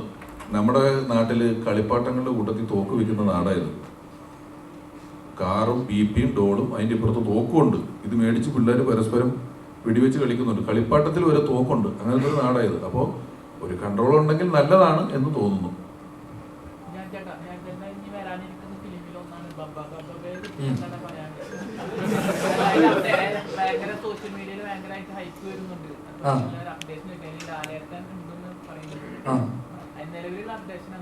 നിലവിൽ ഞാൻ വളരെ സീരിയസ് ആയിട്ട് ചെയ്തൊരു സിനിമയാണ്.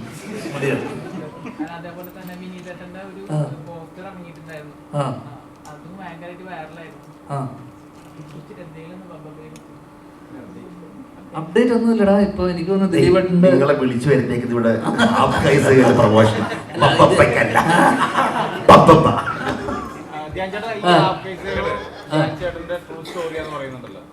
ഏതാ സിനിമ ട്രൂ സ്റ്റോറി എന്ന് പറയുന്നത്. സിനിമ ഇറങ്ങി കഴിഞ്ഞാൽ അതിന്റെ കഥാപാത്രങ്ങളെ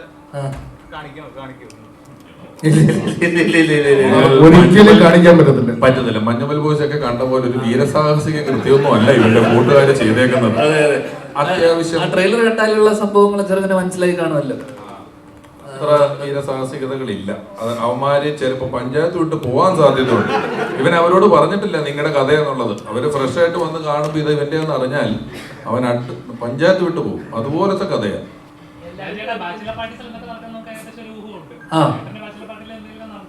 എന്തൊക്കെയാണ് നടക്കുന്നത്?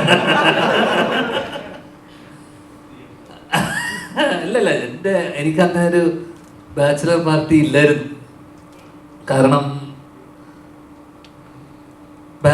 അതിന്റെ ഒരു ഡെയിലി പാർട്ടി ഉള്ളവർക്ക് ഒരു പ്രത്യേകിച്ച് ഒരു ദിവസമായിട്ടൊരു ബാച്ചിലർ പാർട്ടി എന്ന് പറഞ്ഞൊരു ഇല്ല.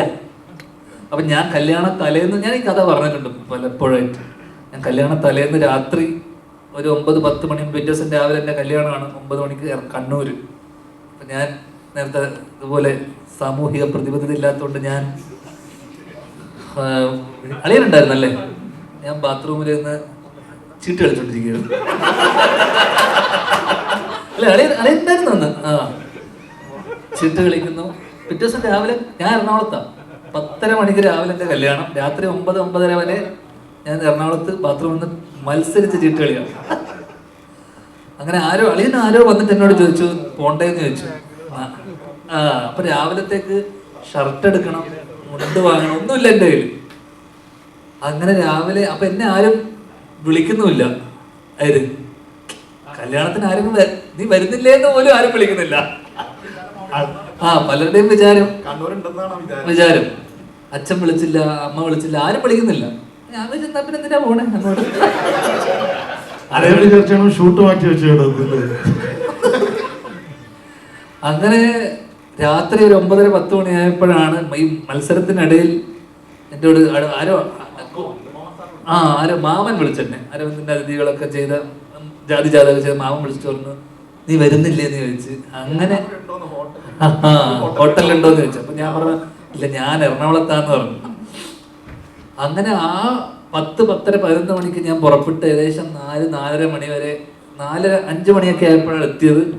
6 മണി അപ്പോഴേക്ക് ഞാൻ വരുന്ന വഴിക്ക് നീരജിനെ ഹോട്ടലിൽ വെച്ച് കാണുന്നു. ഇവന്റെ കുറെ കലാപരിപാടിയൊക്കെ കഴിഞ്ഞതിന് ശേഷം 9:30 മണിക്ക് ഞാൻ ഉറങ്ങാതെ എഴുന്നേറ്റ് നേരെ ഒരു 9:30 മണിക്ക് ആരോ തന്ന ഡ്രസ്സ് ഇട്ട് ഞാൻ നേരെ കല്യാണം നടന്നത് താലി തത്തു തിരിച്ച് അതേപടി എറണാകുളത്ത് നിന്ന് പിറ്റേ ദിവസം ചീട്ടുകളി പാരി സൈഡിൽ. പിന്നെ വല്ല വർഷങ്ങളായിട്ടുള്ള ഒരു സൗഹൃദം ഉള്ളത് കൊണ്ട് പുള്ളിക്കാരിക്ക് നമ്മുടെ ദൈനംദിന ജീവിതത്തിന്റെ പരിപാടിയൊക്കെ അന്ന്, ഇപ്പൊ അതൊക്കെ നിർത്തി. ഇന്ന് സൂപ്പിലൂടോ മാത്രം. ചിരി മിസ്സാവുന്ന, ചിരി എവിടേക്കോ മിസ്സാവുന്നുണ്ടെന്ന് നമുക്ക് ഫീൽ ചെയ്യുന്നുണ്ട്. അത്തരത്തിൽ വളരെ സിറ്റുവേഷൻ ആയിട്ടുള്ള ശരിക്കും നടന്നൊരു ഇൻസിഡന്റിനെ ബേസ് ചെയ്തുകൊണ്ടുള്ള ചെറിയ നുറുങ്ങു ചിരികളുള്ള ആ രീതിയിൽ നമുക്ക് തിയേറ്ററിൽ പോയി ഇറങ്ങി വരുന്ന സമയത്ത് പ്രത്യേകിച്ച് യാതൊരു ടേക്ക് ഹോമും ഇല്ലെങ്കിൽ പോലും ആ ചിരിയോടുകൂടി നമുക്ക് ഇറങ്ങി വരാൻ പറ്റുന്ന ഒരു സിനിമയാണ്. അത്തരത്തിലുള്ള സിനിമകളും വേണം, ആവശ്യമാണ്.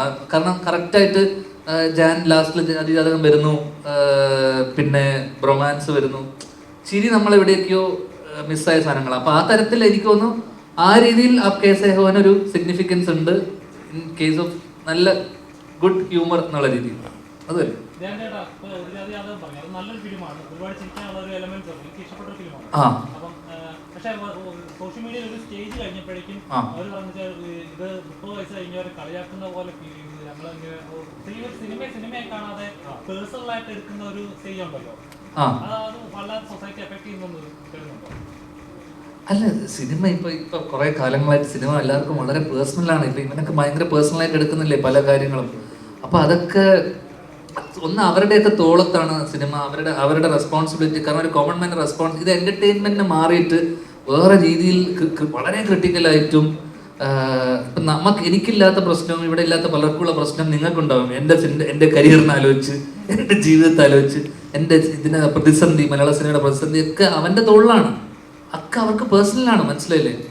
കാരണം അത് നമുക്കൊരിക്കലും ഇത് ചെയ്യാൻ പറ്റില്ല. അത് അവൻ്റെ പേഴ്സണൽ തോട്ടാണ്, നമുക്കൊരിക്കലും ഇത് ചെയ്യാൻ പറ്റാത്ത. അപ്പോൾ പലർക്കും പലതും പേഴ്സണൽ ആവുന്നിടത്ത് എന്ത് പറ്റുമെന്ന് വെച്ച് കഴിഞ്ഞാൽ ഒരു കൈൻഡ് ഓഫ് ഹെയ്റ്റ് പ്രൊപ്പഗേറ്റ് ചെയ്ത് തുടങ്ങും നമ്മൾ.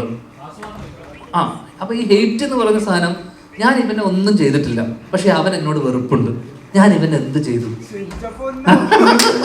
അപ്പോ എന്ത് ചെയ്തിട്ടാണ് അവൻ എന്നോട് ഇത്ര പ്രശ്നം? കാരണം ഞാൻ എത്രയോ കാലങ്ങളായിട്ട് ഞാൻ സിനിമ ചെയ്യുന്നു, ഇത് ചെയ്യുന്നു. അപ്പൊ നമുക്ക് ഇവിടെ ആൾക്കാരെ വെറുക്കുന്ന എന്തിനാണെന്ന് അറിയാമോ? നമ്മൾ സിനിമ ചെയ്തുകൊണ്ട് നമ്മൾ ഏറ്റവും ഇവിടെ വലിയ സൂപ്പർ സ്റ്റാർ ആയിട്ടുള്ള വലിയ നല്ല സിനിമ ചെയ്യുന്നവരൊക്കെ നല്ല മനുഷ്യന്മാരാണെന്ന് എനിക്ക് തോന്നുന്നുണ്ടോ?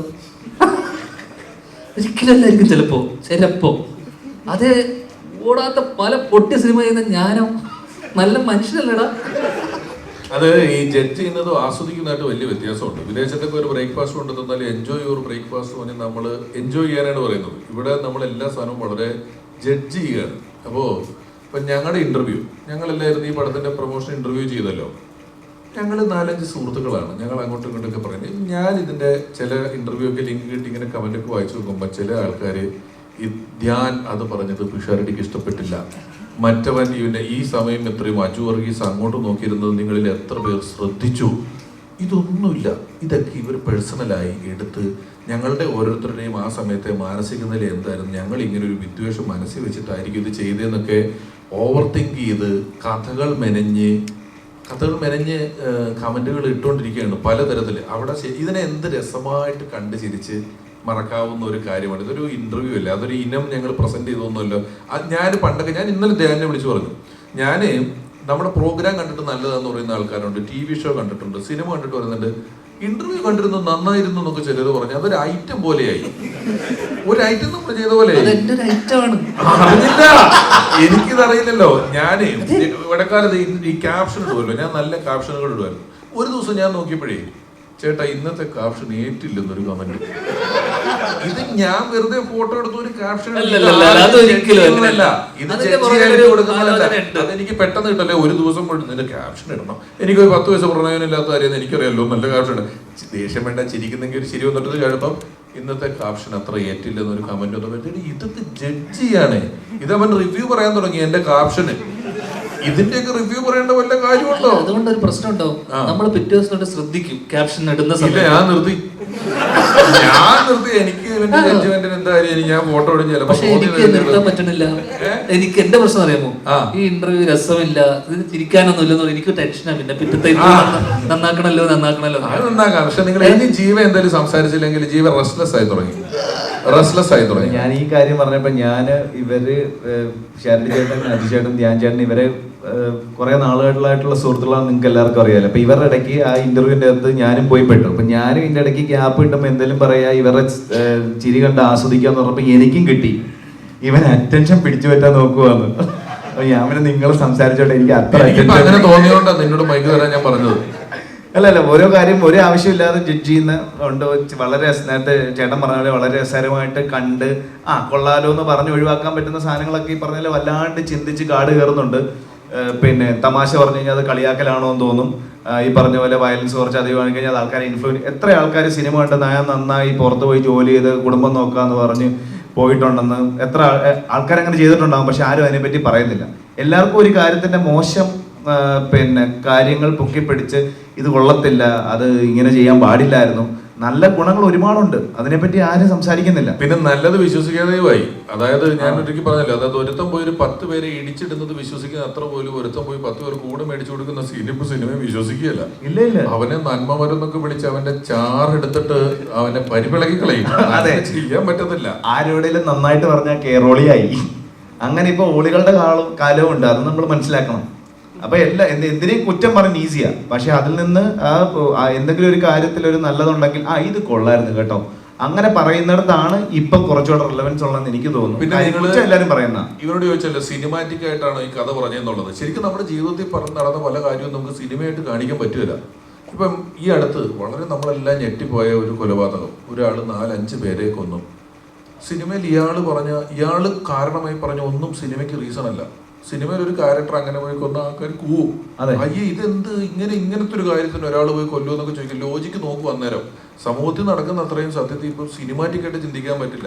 കല്യാണം കഴിച്ച ഒരു വരനും വധു ഇറങ്ങി വരുന്നു, ഒരു മരക്കം പൊടിഞ്ഞ് തലേ വീണ് വരൻ മരിച്ചു. നിങ്ങൾ ഈ വാർത്ത പത്രത്തിൽ വായിച്ചാൽ ഒന്നുമില്ല, കല്യാണം കഴിഞ്ഞൊരു പാവം മരം ഒടിഞ്ഞു തലേ. ഇത് സിനിമയെ കാണിച്ച ആ സീന് പോവും. മരക്കുമ്പോ അവന്റെ തലേ വീണ് പിന്നെ ചോദിക്കും. അപ്പൊ സത്യത്തിൽ സിനിമാറ്റിക് ആക്കുക എന്ന് പറയുന്നത് സമൂഹത്തിലുള്ള അത്ര ഇല്ല. സിനിമയില് സമൂഹത്തിനാണ് കുറച്ചുകൂടെ നമുക്ക് വിശ്വസിക്കാനുള്ളത്. സിനിമ വിശ്വസിപ്പിക്കാൻ കൂടുതൽ പാടാണ്.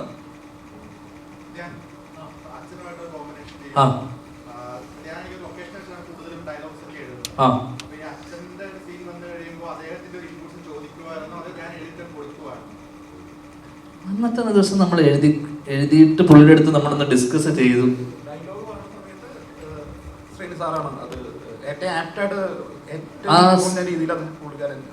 ആ സീനൊന്ന് ജസ്റ്റ് ഒന്ന് ബ്രീഫ് ചെയ്തപ്പോൾ പുള്ളി അതിനകത്ത് എന്തൊക്കെ പറയണം വേണ്ട എന്നുള്ളതൊക്കെ ജസ്റ്റ് ഒന്ന് പുള്ളി പറയും. അത് അതിനപ്പുറം ഭയങ്കര ഇൻപുട്സ് ഒന്നും ഉണ്ടായിരുന്നില്ല.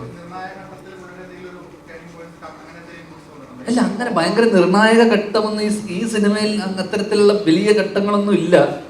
ഇതിലൊരു നമ്മൾ കോമിക്കലായിട്ടും വളരെ സെറ്റാരിക്കലായിട്ടും പറഞ്ഞു പോകുന്നതുകൊണ്ടും ഈ ഇൻസിഡൻറ്റ് കൃത്യമായിട്ട് പുള്ളിക്ക് അറിയാവുന്നതുകൊണ്ടും അവിടെ വലിയ കോൺവെർസേഷൻസോ ഡയലോഗുകളോ അല്ലെങ്കിൽ അത്തരത്തിലുള്ള സംഭാഷണങ്ങളൊന്നും ഇല്ല ആ പുള്ളി വരുന്ന ഏരിയയിൽ പ്രത്യേകിച്ച്.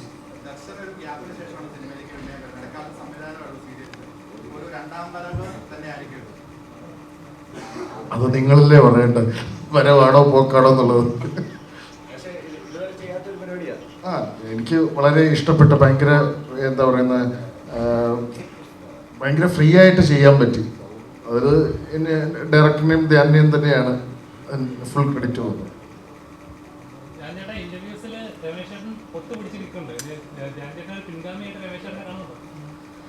കല്ല് വെച്ചെറിയാൻ ആളില്ലാഞ്ഞിട്ടാ നിന്റെ പിൻഗാമിയാക്കിയടാ. എന്തൊരു കഷ്ടടാ ഇവന്മാരെ കൊണ്ട്. ഞാൻ ആ മത്സരത്തിന് ഇല്ല. സത്യം പറയട്ടെ, ഭയങ്കര അസൂയോടെ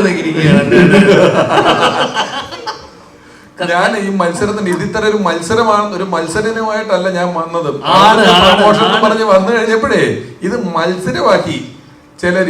അവൻ അതിലടിച്ചു, അതിലടിച്ചു, അങ്ങോട്ട് പറഞ്ഞു. ഞാൻ പൊതുവെ ഒരു ഇന്റർവ്യൂ, നമുക്കൊരു ഇന്റർവ്യൂവിന്റെ പോക്ക്, ഇപ്പോൾ ഒരാൾ സംസാരിക്കുന്നുണ്ടെങ്കിൽ, ഇപ്പോൾ സംസാരിക്കുന്ന സമയത്ത് എനിക്ക് എന്തെങ്കിലും കൗണ്ടർ അടിക്കുക, തിരിച്ചു പറയുക, അതിനപ്പുറം ആ മൊത്തം സെഷൻ ഇൻട്രസ്റ്റിംഗ് ആക്കുക എന്നുള്ളതാണ് ഞാൻ എപ്പോഴും ചിന്തിക്കാറ്. കാരണം ഞാൻ ബാക്കിയുള്ളവർക്കൊരു സ്പേസ് കൊടുത്തിട്ടും ബാക്കിയുള്ളവർ സംസാരിക്കട്ടെ, അല്ലെങ്കിൽ അവർ സംസാരിക്കട്ടെ, ജീവനും ജീവക്ക് ചില സാധനങ്ങൾ ഇട്ട് പറയാനുള്ള ഗ്യാപ്പ്. പിന്നെ ഞാൻ ബേസിലൂടെ വർഷങ്ങൾക്ക് ശേഷം ചെയ്യുന്ന സമയത്തും നമ്മൾ അവർക്കൊരു സാധനം ഇട്ട് കൊടുത്താലും മാത്രമേ അവർ തിരിച്ച് കൗണ്ടർ അടിക്കുള്ളൂ. അപ്പം നമ്മൾ അങ്ങോട്ട് പറയാനും ഒരു ഗിവ് ആൻഡ് ടേക്ക് ഉണ്ടാവണം. അപ്പോൾ എല്ലാം ചിലവർ, ഇപ്പോൾ രമേശന്റെ കേസിൽ രമേശൻ കോൺസ്റ്റന്റ് ആയിട്ട് അടുത്തത് പറയണം എന്നുള്ള ഡീപ്പ് തിങ്കിങ് ആണ്. അപ്പോൾ നമ്മൾ ശ്രദ്ധിച്ചാൽ മതി, ഇന്റർവ്യൂവിൽ ശ്രദ്ധിച്ചാൽ മതി, നമ്മളൊരു സാധനം അടിച്ചിട്ട് അവിടെ ചിരിച്ചുകൊണ്ടിരിക്കുമ്പോഴും രമേശനല്ലേ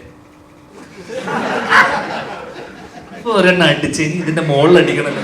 ശ്രദ്ധിച്ചാൽ മതി, കെയർഫുൾ ആയി ശ്രദ്ധിച്ചാൽ നിനക്ക് മനസ്സിലാവും. എപ്പോഴും ബാക്കിയുള്ളവരുടെ തമാശക്ക് ചിരിക്കൂല. ഞാന് വളരെ പണ്ട് ഞാനും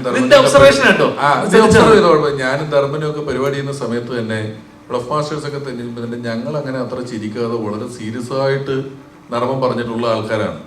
നിന്റെ അച്ഛൻ തമാശ പറയുമ്പോ അദ്ദേഹം പറയുന്ന നിമിഷം വരെ നമുക്കൊരു തമാശ വരുമെന്ന് മനസ്സിലാവില്ല, അതുപോലെ നിൽക്കുമായിരുന്നു. ഞാൻ അദ്ദേഹത്തിനെയൊക്കെ കണ്ടു വളർന്ന ഒരാളാണ്. അതുകൊണ്ട് ഞാൻ പറയട്ടെ അപ്പോ നീ പറഞ്ഞു തീരുന്നവരെ ഞാൻ മിണ്ടിയിട്ടില്ല. നീ പറഞ്ഞു തീരുന്നവരെ ഞാൻ മിണ്ടിയിട്ടില്ല. അപ്പോ ഈ തമാശ പറയുന്നതിന് കുറച്ച് മുമ്പേ ആക്ഷനുകൾ തുടങ്ങി. അത് കഴിഞ്ഞ് പറയും, ഞാനൊക്കെ വളരെ നിശബ്ദമായിരുന്നത് സൈഡിൽ കൂടെ അടിച്ച് പണ്ടിങ്ങനെ ഈ ഫോണിൻ പ്രോഗ്രാമുകളുള്ള കാലത്ത് ഫോൺ പിടിച്ച് നർമ്മം പറഞ്ഞ് ശീലിച്ചതാണ്. പിന്നെ അതൊക്കെ നിർത്തി എത്രയോ നാൾ കഴിഞ്ഞിട്ട് നിന്റെയൊക്കെ ഇടയിൽ വന്ന് പെട്ടത്. അന്നാണ് എൻ്റെ തലയിൽ ഏതോ ഞരമ്പിൽ കൂടെയൊക്കെ കുറേ നാളിന് ശേഷം കറണ്ട് ഓടുന്നത്. അതുവരെ ഒന്നും ഞാൻ ഇങ്ങനത്തെ കൗണ്ടർ വന്നിട്ട് കുറെ നാളായി. എന്റെ തട്ടകമാണ് കിങ്. നീ എടുത്തോ, നീ തന്നെ ഇവിടുത്തെ രാജാവ്, വേറെ ആരുമില്ല. നീ കാരണമല്ലേ ഇപ്പൊ കപ്പൽ മൂലാല് പിന്നെയും വന്നത്. പിന്നെ നീ അല്ല രാജാവ് എന്ന് പറയേണ്ട കാര്യം എന്തിരിക്കുന്നത്? കാരണം എന്റെ ഡിജിറ്റൽ ഫാൻസിന് വലിയ വിലയിലായിരുന്നു. ഞാൻ അന്ന് പറഞ്ഞപ്പോ ഇത് വലിയ കാര്യമായിട്ട് എടുത്തില്ല. അയ്യോ എന്റെ പൊന്നടാ സംഭവിച്ചിരിക്കുന്നത്. അപ്പൊ പലപ്പോഴും നമ്മൾ പറയുന്ന തമാശയും ബാക്കിയുള്ളവർ പറയുന്ന തമാശകളെ നമ്മൾ ആസ്വദിക്കുക എന്നുള്ളതാണ് ഏറ്റവും വലിയ ഇമ്പോർട്ടൻറ്റ്. അപ്പൊ എന്താ വെച്ചാൽ ഞാൻ ബേസിലുമായിട്ട് ഇരിക്കുന്ന വർഷങ്ങൾക്ക് ശേഷം എനിക്ക് ഭയങ്കര ഇൻട്രസ്റ്റ്, ഒരു സെഷൻ പോലെയാണല്ലോ. പിന്നെ നമ്മളെ ഈ പറയുന്ന നമുക്ക് പരിചയമുള്ള ഇതിലുള്ള ഒരുപാട് ആൾക്കാരുണ്ട്, ഇവരുമായിട്ടുള്ള ഇന്ററാക്ഷൻ ആണല്ലോ സിനിമ ഇതിന്റെ കൂടെ. കാരണം എത്ര പേര് സിനിമയെക്കുറിച്ച് എന്ത് പറയാൻ പറ്റും? സിനിമയെക്കുറിച്ച് നമുക്കൊരു 5-10 വാക്കിൽ തീരും. അല്ലെങ്കിൽ അതെല്ലാവരും വന്നിട്ട് എന്താ പറയുന്നത്, സിനിമയെ കുറിച്ച് പറയുമ്പോൾ ഇതിൽ പറ്റി കൂടുതലൊന്നും പറയാൻ പറ്റൂല, ഇതിൽ ഇത്രയും പറയാൻ പറ്റും, ഇങ്ങനെയല്ലേ പറയുള്ളൂ, ഇതൊരു ഇങ്ങനെയാണ്. അപ്പൊ ബാക്കി 5 മിനിറ്റ് കൊണ്ട് സിനിമയുടെ ചർച്ചകളൊക്കെ തീരും. ബാക്കിയുള്ളത് വെറും ചിറ്റ്ചാറ്റ് പോലത്തെ കോൺവെർസേഷൻ ആണ്, കാഷ്വൽ കോൺവെർസേഷൻ. നീ പറഞ്ഞ പ്രശ്നം അങ്ങനെ ഉണ്ടെങ്കിൽ എനിക്ക് പഠിക്കണമല്ലോ. ഉണ്ടെങ്കിൽ എനിക്ക് തോന്നുന്ന കാര്യം, ഇപ്പൊ കഴിഞ്ഞ കുറെ അധികം നാളുകളായിട്ട് ഈ തമാശയിലുള്ള പൊളിറ്റിക്കൽ കറക്റ്റ്നെസ്, നമ്മൾ പറയുന്നതിനെ പേഴ്സണലി എടുക്കുക, സീരിയസ് ആയിട്ട് എടുക്കുക എന്നൊക്കെയുള്ള കാര്യം കൊണ്ട് ഞാൻ തലയിലൊരു സൈമൾട്ടേനിയസ് ആയിട്ട് ഒരു എഡിറ്റിംഗ് പ്രോസസ്സ് നടക്കുന്നുണ്ട്. പണ്ട് ഇത് ഞാനോ ധർമ്മനോ ഒക്കെ ഇരുന്ന് അങ്ങോട്ടും ഇങ്ങോട്ടും പറയുന്നതിന് നമുക്ക് ഈ കുഴപ്പമില്ല. ഇപ്പം പ്രത്യേകിച്ച് ഞാൻ എൻ്റെ രാഷ്ട്രീയമൊക്കെ തുറന്നു പറഞ്ഞ് നിൽക്കുന്ന സാഹചര്യത്തിൽ നമ്മൾ പറയുന്ന സാധനത്തിന്റെ ഏതെങ്കിലും ഒരു വാക്കോ അറ്റോ മൂലയുടെ ഒരു കഷ്ണം കൊണ്ടുപോയി ഹെഡിങ് ആക്കി മറ്റൊരു സാധനമാക്കി മാറ്റപ്പെടുമോന്നൊരു ഭയം ഉള്ളത് കൊണ്ട് പറയുന്നതിന് മുമ്പ് ചിലപ്പോൾ ഇങ്ങനെ ചിന്തിക്കുന്നുണ്ടാവും. അതായിരിക്കും. അല്ലാതെ അടുത്തത് ആർക്കിട്ട് എന്തടിക്കാന്ന് എനിക്ക് തമാശ പറയുന്നതിന് പ്രതിഫലമായി പണം കിട്ടി ശീലിച്ചവനാ ഞാൻ. അതുകൊണ്ട് ഞാൻ ഫ്രീ ആയിട്ട് പറയുമ്പോൾ എനിക്ക് അതാ കൗണ്ട്. അത് പറഞ്ഞാൽ ഞാൻ എന്റെ കുടുംബം നോക്കിയത്. അപ്പൊ നിന്റെ കൂട്ടത്തിൽ ഒന്ന് വെറുതെ ഇരുന്ന് പറയുമ്പോ ആലോചിച്ച് നല്ലൊരു കൗണ്ടർ അടിക്കണം എന്നൊന്നും ഒരു പിണ്ണാക്കും ആലോചിക്കുന്നില്ല. അവിടെ ഇപ്പൊ ഉണ്ടാക്കിയൊരു സാധനം ഇപ്പൊ ആലോചിച്ചിട്ട് ആലോചിച്ച് തന്നെ കിട്ടിയതാ. ഇങ്ങനെ പറഞ്ഞെങ്കിൽ എന്തെങ്കിലും ഉണ്ടാവണമല്ലോ. സാർ നീ തന്നെ രാജാവ്. എടാ നമ്മൾ ഒറ്റ കെട്ടാ കേട്ടോ, നമ്മളൊരൊറ്റ കെട്ടാ, ഞാനും നീയും. നമുക്ക് ഒന്നിച്ച് ഒരൊറ്റ ശത്രുവുള്ളൂ.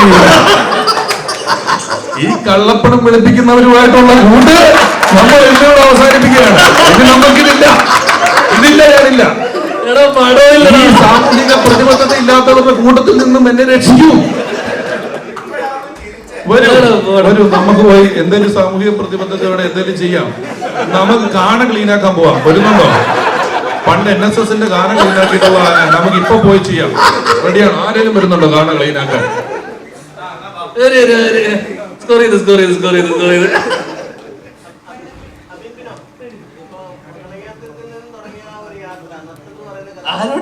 നീ തന്നെ വർത്താനം പറയണോ വീഡിയോ കോൾ ചെയ്യുവാണോ? അവൻ വീഡിയോ കോൾ ചെയ്ത് ആരോടോ മിണ്ടുക.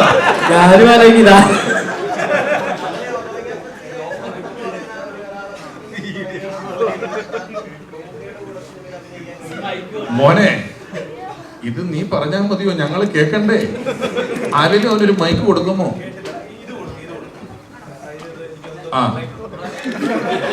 ഒതലങ്ങാത്തുരത്തിൽ നിന്നും മത്തെന്ന കഥാപാത്രമായി തുടങ്ങിയ ഒരു യാത്രയാണ്. അതിൽ ഇപ്പം മമ്മൂക്കയുടെ കൂടെ അഭിനയിക്കാൻ കഴിഞ്ഞു, ലാലേട്ടൻ്റെ കൂടെ ഇപ്പം അഭിനയിച്ചുകൊണ്ടിരിക്കുന്നു. ഇപ്പം ആപ് കൈസയുടെ ഒരു പ്രധാനപ്പെട്ട ഒരു കഥാപാത്രമാണെന്നാണ് മനസ്സിലാക്കാൻ കഴിയുന്നത്. ആ ഒരു യാത്ര എങ്ങനെ ഉണ്ടായിരുന്നു? പിന്നെ ഈ ഒരു വൈബ് ടീമിൻ്റെ കൂടെ ഉള്ള ഒരു എക്സ്പീരിയൻസ്? നല്ല രസമുള്ള യാത്രയായിരുന്നു. ഒരു സഞ്ചാരിയുടെ ഡയറക്ടർ വൈബ് ഇതേ വൈബ് തന്നെയായിരുന്നു. നല്ല രസമാണ് ഇവരായിട്ട് വർക്ക് ചെയ്യാനും. വിനയ് ചേട്ടനാണ് എന്നെ അപ്കൈസയിലോട്ട് വിളിക്കുന്നത്. അപ്പം ഫസ്റ്റ് ധ്യാൻ ചേട്ടൻ്റെ സ്ക്രിപ്റ്റാണ്. അപ്പം ഇതിൽ ക്യാരക്ടറും പറഞ്ഞപ്പോഴത്തേക്കും ചെയ്യാം, എന്നെ കൊണ്ടാവുന്ന രീതിയിൽ ചെയ്യാൻ പറ്റുമെന്നുള്ള രീതിയിലാണ് ഞാൻ ഈ ക്യാരക്ടർ എടുത്തത്. അപ്പം അങ്ങനെ ചെയ്തിട്ടുണ്ട്. അപ്പം ആ ഒരു യാത്ര ഒരിക്കലും പ്രതീക്ഷിച്ചില്ല, അവരോട് രണ്ടുപേരും കൂടെ അഭിനയിക്കാൻ പറ്റുമെന്ന് പ്രതീക്ഷിച്ചില്ല. അത് യാദൃശ്ചികമായി വന്നതാണ്. നേരത്തെയൊക്കെ നത്തെന്ന് പറഞ്ഞായിരുന്നു ആളുകളൊക്കെ അറിയപ്പെട്ടത്. ഇപ്പം നമ്മുടെ നാട്ടിലാണെങ്കിലും നത്തെന്നായിരുന്നു കൂടുതൽ പേര് അറിയപ്പെട്ടത്. ഇപ്പൊ അബിൻബിനോ എന്ന് പറഞ്ഞു കഴിഞ്ഞാൽ ആളെ അറിയുന്ന ഒരു സ്ഥിതിയിലേക്ക് വന്നിട്ടുണ്ട്. അപ്പം അങ്ങനെ അതിൻ്റെ ഒരു ഇല്ല, ഞാൻ സാധാരണ ഈ ഷൂട്ടിംഗ് സെറ്റിലൊക്കെ ചെല്ലുമ്പോഴത്തേക്കും അഭിനെന്ന് വിളിച്ചു കഴിഞ്ഞാൽ ആരും ഞാനങ്ങനെ തിരിഞ്ഞു നോക്കാറില്ല. നത്തെന്ന് വിളിച്ചാൽ ഞാനും തിരിച്ചു നോക്കത്തുള്ളൂ. ഞാൻ തന്നെ ആ പേര് മറന്നിരിക്കുകയാണ്. അപ്പോൾ അങ്ങനെ തിരിച്ചു വന്നതായിട്ട് എനിക്ക് തോന്നുന്നില്ല. ഏത് പേര് വിളിച്ചാലും ചീത്തപ്പേരില്ലാതിരുന്നാൽ മതി.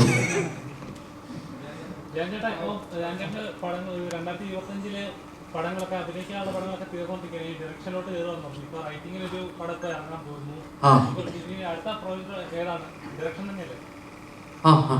ഏപ്രിൽ മെയ് വരെ കുറച്ച് കമ്മിറ്റ്മെന്റ്സ് ഉണ്ട്. അത് കഴിഞ്ഞ് കഴിഞ്ഞാൽ കഴിഞ്ഞു. ഏത് ജോണറായിരിക്കും? ഏകദേശം ഒരു ത്രില്ലർ.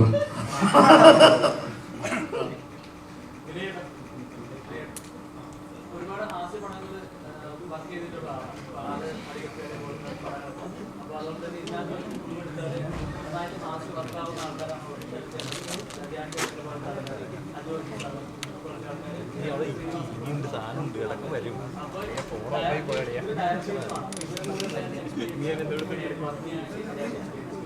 തന്നെ ഏതാണ്ട് ഒരു വർഷത്തിന് ശേഷമാണ് സിനിമ വരുന്നത്. അപ്പൊ താങ്കളുടെ മാനസികാവസ്ഥ എങ്ങനെയായിരുന്നു?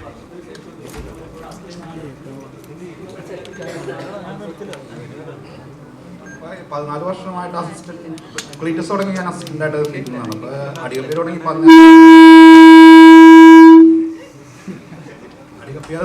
ധ്യാൻ്റെ കൂടെ ഉണ്ട്. അപ്പൊ പല കഥകളും നമ്മളിങ്ങനെ ഡിസ്കസ് ചെയ്യുന്ന കൂട്ടത്തിൽ വന്നൊരു കഥയുമാണിത്. അപ്പോൾ അതിനു മുമ്പ് നമ്മൾ പാതിര കുർബാന എന്ന് പറഞ്ഞിട്ട് പടം അനൗൺസ് ചെയ്തിട്ട് ഷൂട്ടിങ്ങിനേക്കാളും ഒരു 3 ആഴ്ച മുമ്പ് കോവിഡിന്റെ സെക്കൻഡ് ലോക്ക്ഡൌണിൽ ഇപ്പോൾ നമ്മൾ ഊട്ടിയിലൊക്കെ ലൊക്കേഷനൊക്കെ ഫിക്സ് ചെയ്ത് അത് നിന്നുപോയത്. അപ്പോഴാണ് എന്നെ പറഞ്ഞ് നമുക്ക് ഇങ്ങനെ ഒരു പടം ചെയ്യാം എത്രയും പെട്ടെന്ന് പറഞ്ഞിട്ട് അങ്ങനെ വരുന്നത്. ഇനി ഇത്രയും ആർട്ടിസ്റ്റുകൾ നമുക്ക് അജിച്ചേട്ടനും ധ്യാനം ഒക്കെ ആണെങ്കിലും നമ്മൾ ത്രൂ ഔട്ട് എപ്പോഴും കമ്മ്യൂണിക്കേഷൻ ഉള്ള ആൾക്കാരാണ്. ഇപ്പോൾ രമേശ് ചേട്ടനായിട്ട് ഞാൻ ആദ്യമായിട്ട് ഇത് ചെയ്യണത്. പക്ഷേ നമ്മളൊരു സീൻ ഡെവലപ്പ് ചെയ്തിട്ട് രമേശ് ചേട്ടൻ്റെ അടുത്ത് ഇരുന്നിട്ട് നമുക്ക് ഡയലോഗ്സ് ഇപ്പോൾ കൗണ്ടേഴ്സ് വന്ന സമയത്ത് ഇതുവരെ രമേശ് ചേട്ടൻ ചെയ്യാത്ത ടൈപ്പ് ഒരു ക്യാരക്ടർ ആയതുകൊണ്ട് തന്നെ പുള്ളി അതിന് അത്രയ്ക്കും ഇൻപുട്സ് നമുക്ക് തരുന്നുണ്ടായിരുന്നു. ഡയലോഗ്സ് നമുക്ക് ഇങ്ങനെ ചെയ്ത് നോക്കാം. പിന്നെ അജിച്ചേട്ടനും രമേശ് ചേട്ടനും കൂടി ഇംപ്രൂവൈസ് ചെയ്തിട്ട് അതിനെ ഏറ്റവും മാക്സിമം നന്നാക്കാനായിട്ടുള്ള എല്ലാ പരിപാടികളും നമുക്ക് നടന്നുണ്ട്. ഭയങ്കര സപ്പോർട്ടായിരുന്നു എനിക്ക് മൊത്തം ആർട്ടിസ്റ്റിൻ്റെ ഭാഗത്ത് നിന്ന് ഭയങ്കര സപ്പോർട്ട് ഉണ്ടായിരുന്നു. പിന്നെ ഈ ഒരു വർഷം ഇറങ്ങാതിരിക്കുന്ന സമയത്ത് ഇടയ്ക്ക് സങ്കടം വരുന്ന സമയത്ത് ഇങ്ങനെ ഈ രാത്രികളിൽ ധ്യാനം വിളിച്ചിട്ട് സങ്കടമൊക്കെ പറയുമ്പോൾ നമ്മളെ മാക്സിമം ചേർത്ത് നിർത്താനാണ് എല്ലാവരും നോക്കിയേക്കുന്നത്. സന്തോഷം ഇപ്പോൾ ഇറങ്ങാൻ പോകുന്നത്. ഞാൻ ഓക്കെ പറഞ്ഞിരിക്കുകയാണ്. അപ്പൊ എല്ലാരും നാളെ സിനിമ കാണാനും കൂടെ എത്തണം കേട്ടോ. രാവിലെ അപ്പൊ എല്ലാരും രാവിലെ 28-ാം തീയതി രാവിലെ സിനിമ കണ്ടിട്ട് മുൻവിധിയോടെ അല്ലാതെ പോയി സിനിമ കണ്ടിട്ട് പറ കേട്ടോ. നല്ലതാണെങ്കിൽ മാക്സിമം ചിൽച്ചിലായിട്ട്. Thank you so much. Thank you കേട്ടോ. So thank you so much.